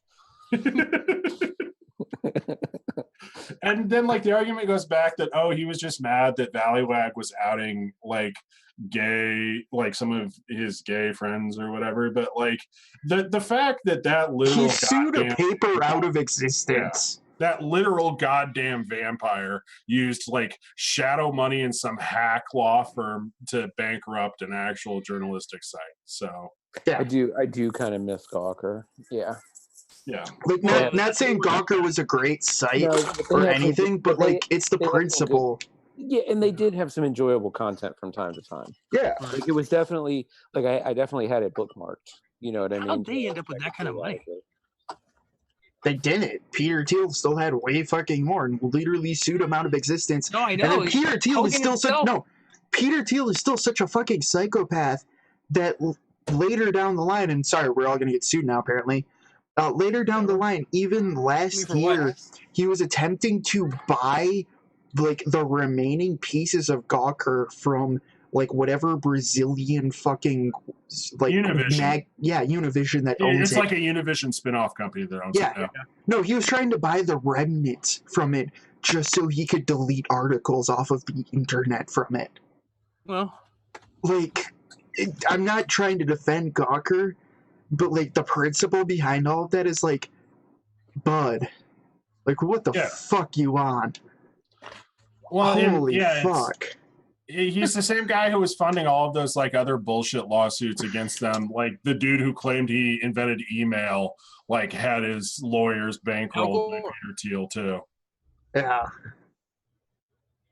It's just everything about him is like, Jim, you're passionate about this, Jerry. bud, what are you on? Well, it's one of those things where it's like I don't silencing of free speech in the media. Exactly. Deal. Like I'm not like I don't think Gawker was like really all that great. Like I think they had some entertaining things.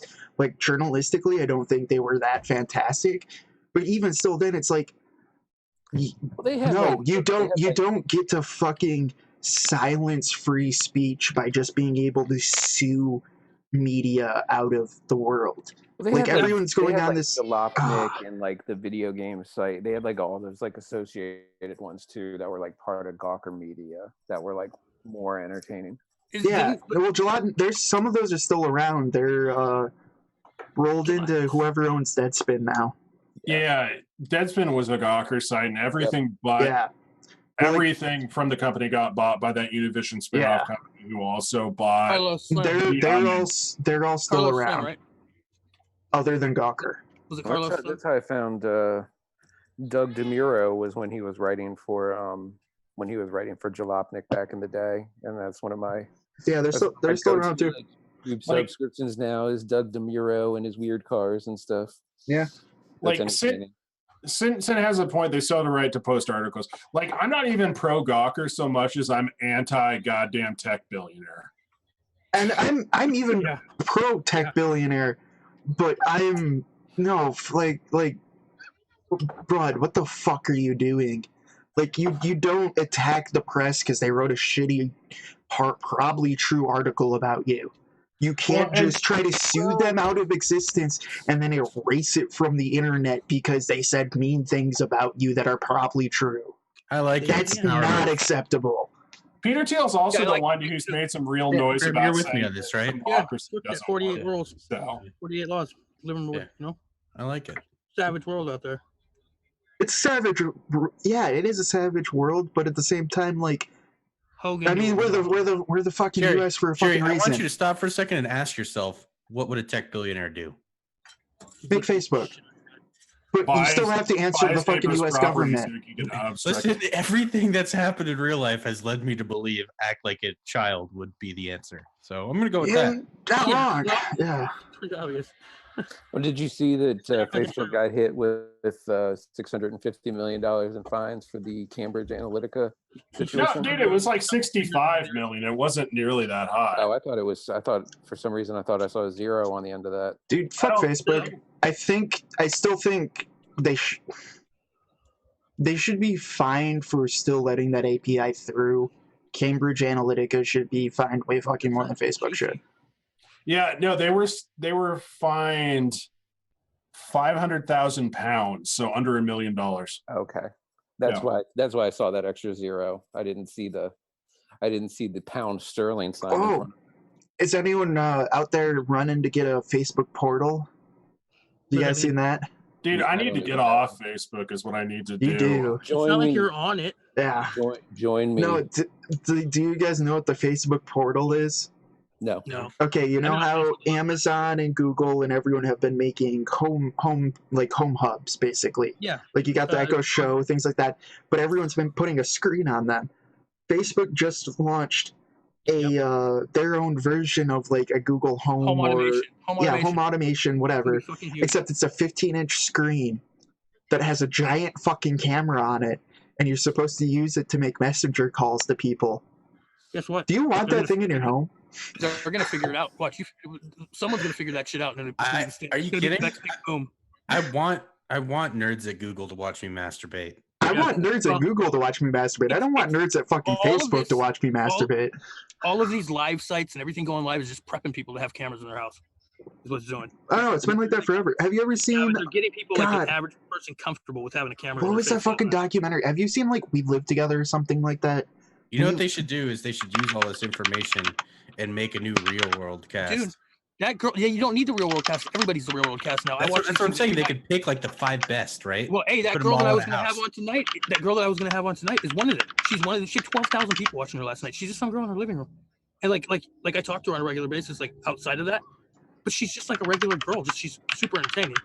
Don't get me wrong, but like that's what it is. And then there's another person that has like 18,000 people watching them. Like I guarantee you, how many people watch you? You either have to play a character, blow bubbles out of your pussy. No, you don't. Be able to suck your own dick.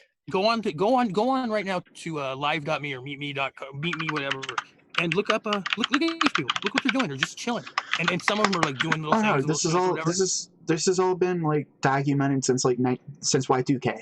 Yeah, I'm trying to find this fucking documentary. It's ramping up now, like big time ramping up. I mean, part of the thing too is just we live in public. Have you go watch the documentary We Live in Public. But if you look at the rest of the world, the rest of the world is already a lot more used to that. Like if you go to the UK, like the entire UK is under like CCTV like surveillance. Like everyone's look at outside. China. I might think it's more normal. So look at China. By next year, you have to have a camera in your house by government law. Yeah, in Vegas is the most surveyed It's an, country. it's an authoritarian dictator. It is. No, I'm not disagreeing with that, but I'm just saying, like. Yeah, exactly. But hey, dude, don't worry. Apple will still comply with all of their shit. But hey, they care about privacy.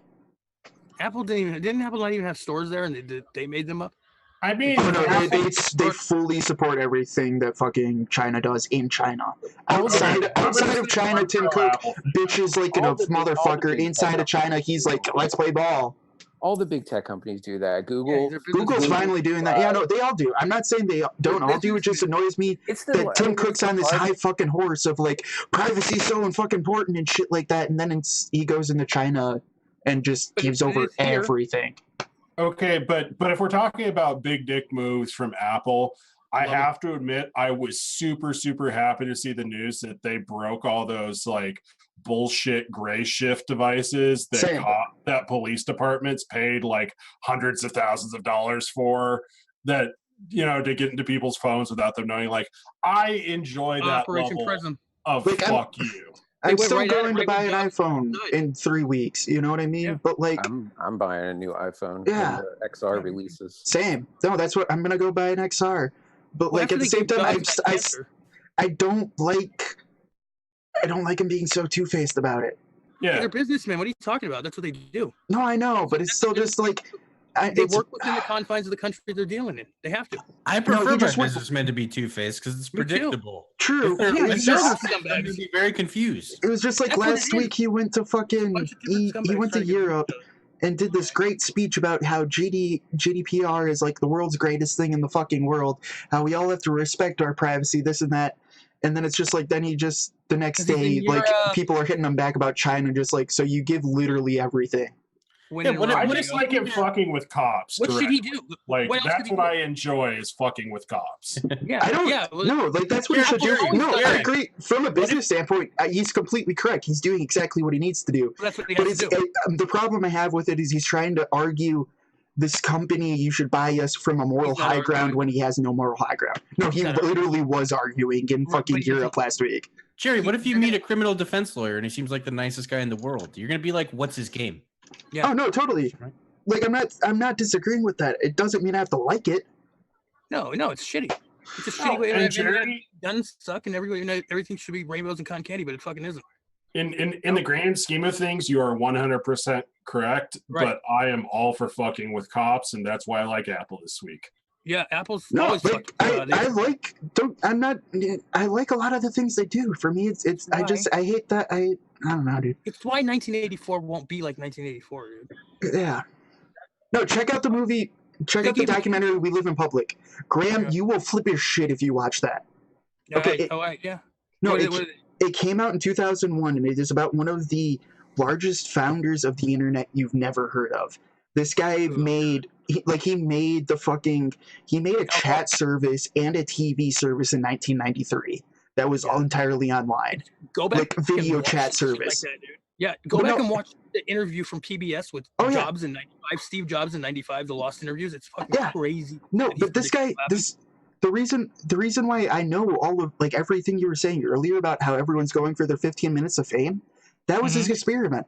In 1994, going into the new year 2000, he literally rented out an entire block in New York and like just invited people who were on a waiting list to just come, and you could live there for free. They had a fucking shooting range, a shooting gallery in the basement. You could do any drugs you wanted. Anything you wanted was provided.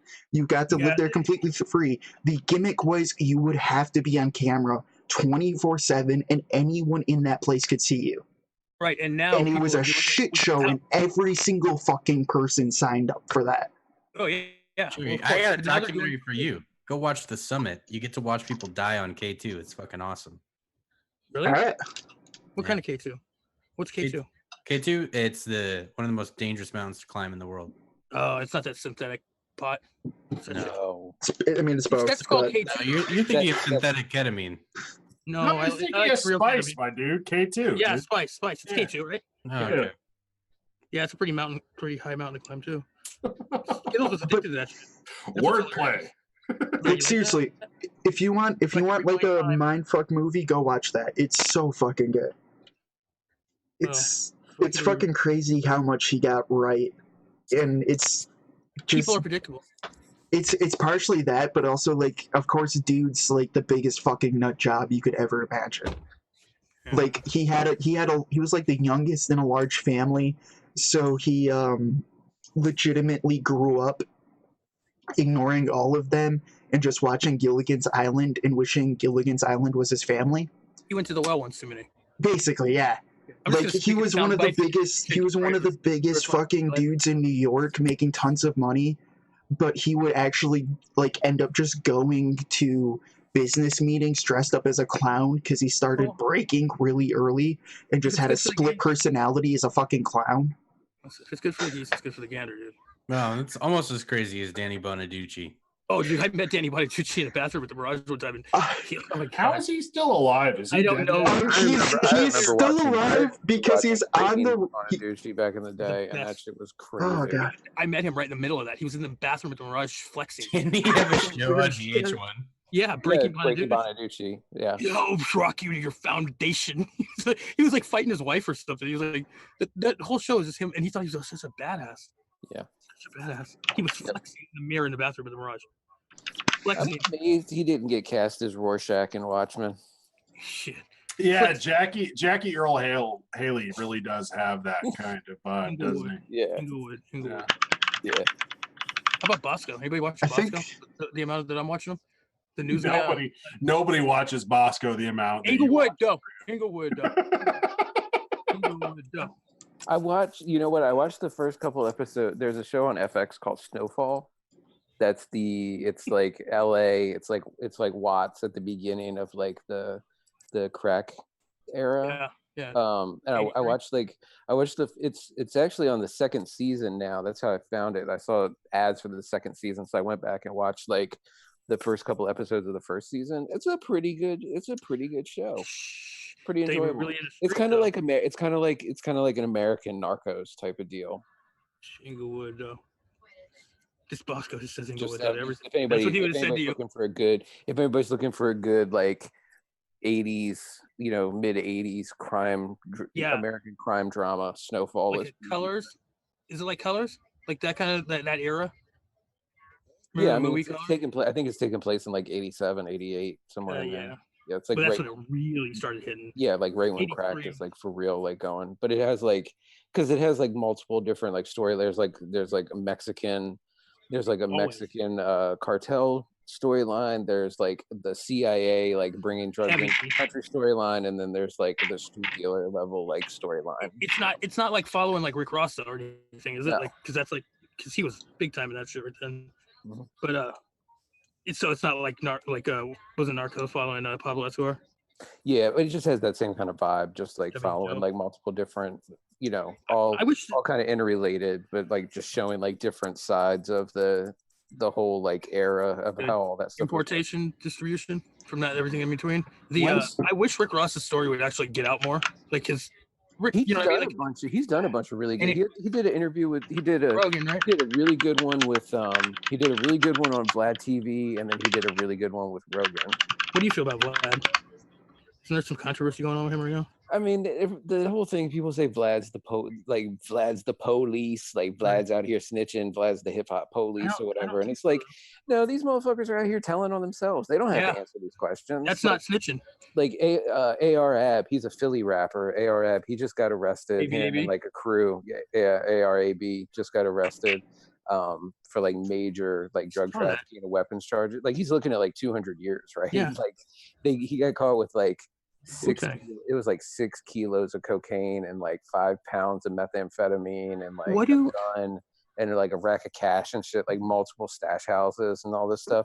But and people are like, because he just did a Vlad interview and he was talking about like how he met his plug and like this whole thing, and it's like Vlad's it's like, no, this motherfucker like laid out his whole business, and ARF always told like all of his business on like his mixtapes and stuff. Like he's always had an issue with like talking about stuff. X-rated all over again. But he was on Instagram, like taking he was posting photos on Instagram with like a table full of money and like guns and like it's the X-rated thing all over again. You're telling on yourself. You know what I mean? So and like when you were talking about this whole like, government watching or like anybody being able to watch. It's like they didn't even have to do that. They just had to give us social media, and we'll do it to ourselves. Yeah, well, that's what I mean. But that's what's happening. That's what I'm talking about. People share on their timelines, and I'm just like, but it's different now because what you're saying is exactly right. Is the social media, we do it to ourselves, but now people are putting their entire life onto social media where they're actually documenting it on video, and people can watch it. So instead of them saying, "Hey, this is what we did the other day," you're with them doing it. Yeah. It's fucking weird, dude. It's weird and it's addicting. It's gonna be. I mean, there's been a couple murders and suicides like on Facebook Live and stuff already. You know what I mean? Like this girl last night was singing because she sings and raps and shit. She was down in these sewers, singing and rapping, talking about she's looking for Pennywise. And I was watching it. And I'm going, she's doing this kind of to be funny, but she could get fucking murdered right here. You know, like legit could get murdered right here. And not that it was gonna happen, but I was thinking about that. It's crazy. There's gonna be a lot more of that. I bet. Like watch too much iDubbbz, dude. What is that?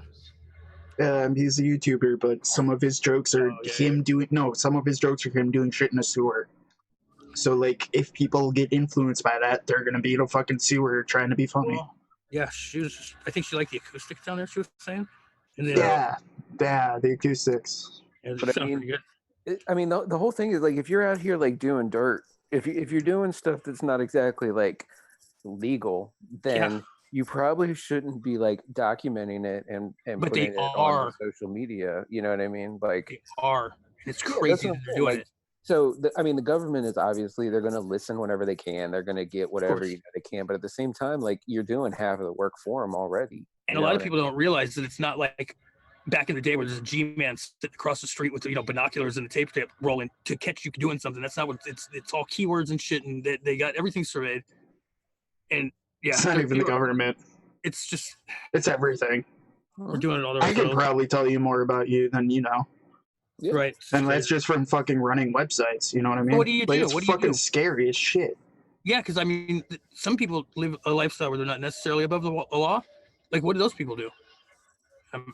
Dude, a lot of it, don't worry about it because anything coming back to me, you're just a fucking number. Yeah, but I'm worried about the FBI, not you. Or the person I'm talking about is. Even still, you're probably a fucking number. Yeah, like you'll be sorted into the database of degenerates, and then you'll be degenerate number 87. I'm not even doing anything that I shouldn't be doing, but at the same time, I'm just not comfortable with like having that much of my information available. No, totally. That's the reason. Like, I don't have a Twitter. I don't have an Insta. Like, I'm not on Facebook anymore. Like, posting on the regular. And even with me not posting on this stuff, they're still able to get a bunch of data. Oh, totally. Everything. I get tagged in something or. I think Jerry's right, though. I think Jerry's right, though. It does become, when there's so much of it, I think it does become, you're just another number. So you can. No, you're not. Yeah, you're another number. But that is even more terrifying. Retroactively is what's scary. Instead of looking for that, not even retroactively. No, the fact that you were a number is terrifying to me because I'm the one on the back end, like trying to like deal with numbers and stuff like that.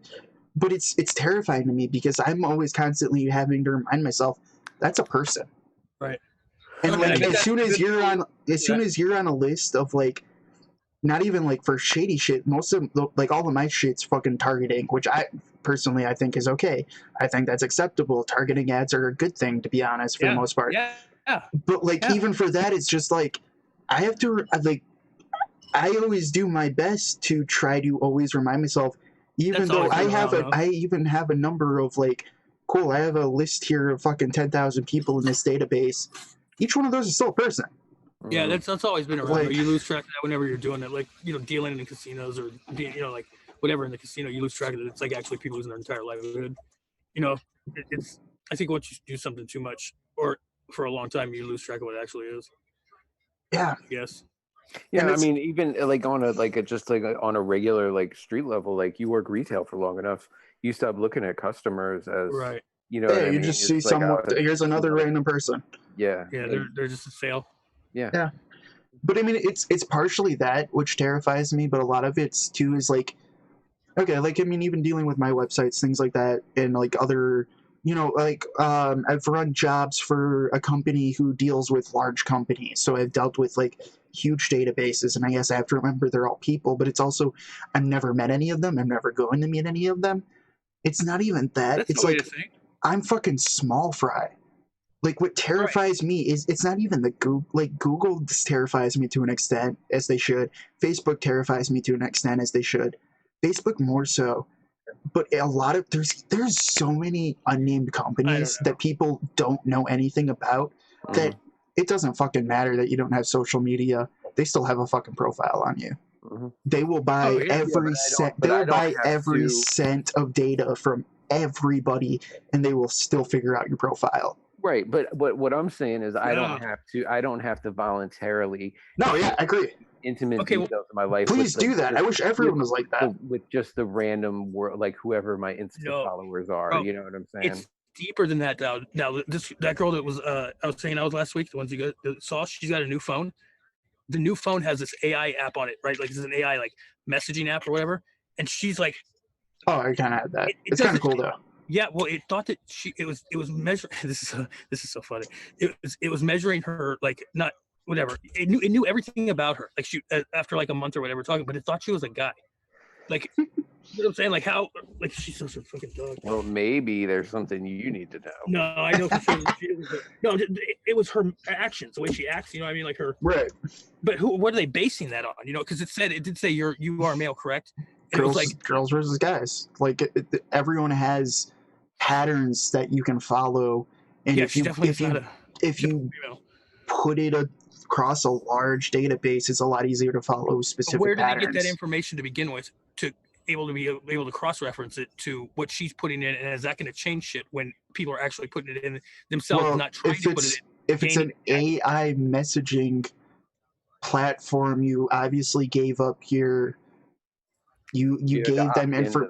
Yeah, you had to install it and then give them a database of this. Here's my messages, and they read through them, and eventually all of that adds up to here's patterns we found. Right, but are the patterns going to change when people? What I'm saying is like, patterns are always changing. Yes, but the AI is recognizing it as a certain way because people obviously did polls and surveys and all that shit to and that will change because it will eventually. If be smart enough to learn. No, what if when you're putting it in without knowing it? Like she wasn't voluntarily giving answers to anything. She was just living her life. Oh, you do that way more often than you realize. That's what I'm saying. Yeah. Like, is that going to change shit? Like trends. Probably. Yeah. That's crazy. Everything's an algorithm, dude. It's fucking terrifying and awesome, but terrifying. Like I said, sometimes I'm a little disappointed that I was born a little bit too early, that I'm not going to be able to get implantable technology. I'm not going to be able to have. I know you're saying that, but we're also talking. We're gonna be 80 years old with we're a bionic eye. We're sitting here talking about how terrified we are of all of this shit. You're like, I want to put it in me. Yeah, but because we're not past that point to where we figured out how to do that, to be able to have the retinal chip to where I'll be able to get my emails and be able to watch a video. You will. I'm not going to be able to have the chip in my ear where I can make phone calls and listen to music. No, I think you'll be able to have that. I just don't know if I would have that. I want to watch holographic ads. Yes, and right on the fucking shitter water. Yeah, I want Obi-Wan taking a piss. I love cyberpunk shit, and I wish that I was born in an era to where like cyberpunk was like man. You know? Yeah, but if you were born in that era, that wouldn't be cyberpunk. You know what I'm saying? Yeah, I know. You'd be looking forward to the next era. You'd be like, man, I wish I was born in the time we made it to Jupiter cities. I do honestly, I do think we can hit some of that. Are you okay? It's just like it's gonna suck. I want to do it.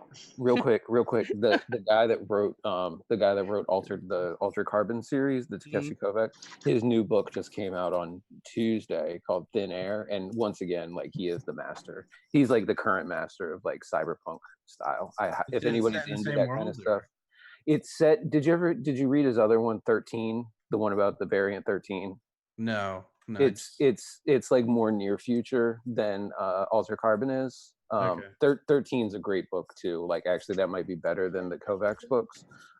This one is set in the same world as 13, but it takes place on Mars. But it is really like, dude, he writes fantastic like cyberpunk noir, like hard-boiled like detective stuff, and that's what this one is. And I got the audiobook version, and I've like had to restrain myself from just like tearing through it in like 2 days. It sucks, man, because I'm reading a really good book right now, but I also want to play Red Dead Redemption 2. And I also have to get in my fucking duelist arena games and WoW. for the week. Fucking, just stop. Give up. Have your computer read your book to you. I'm That's like- 2100, Jerry. There's no giving up. I give you credit for being like one of the only people still playing WoW. I'm sorry, dude. And I'm doing it as a Fury Warrior. I've hit that point of I log in for raids. That's it. Okay, there's a lot of people like that. Yeah. I mean, every time Like, and I've never hit that point. Never. But I don't know. Another place, another time. All right, it's like 11 o'clock. Wrap it up. Yeah. Anybody get the new Wonder flavors, by the way? By any chance? Fuck Negative. off, As much as I don't want to say this, they're really, really, really I good. finally bought Pluralism, so I'm gonna message. that's where I'm at. Don't. Sorry.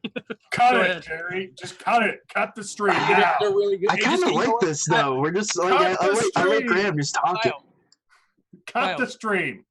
All right, guys, that's it. That's all. That's the end. Bye, blah, blah, blah, blah, blah, blah. I just want to see how long Rick's gonna make fucking movements, but he already stopped. So Yeah. Graham, you're still my number one, but I think I might have to go through fresh on this one.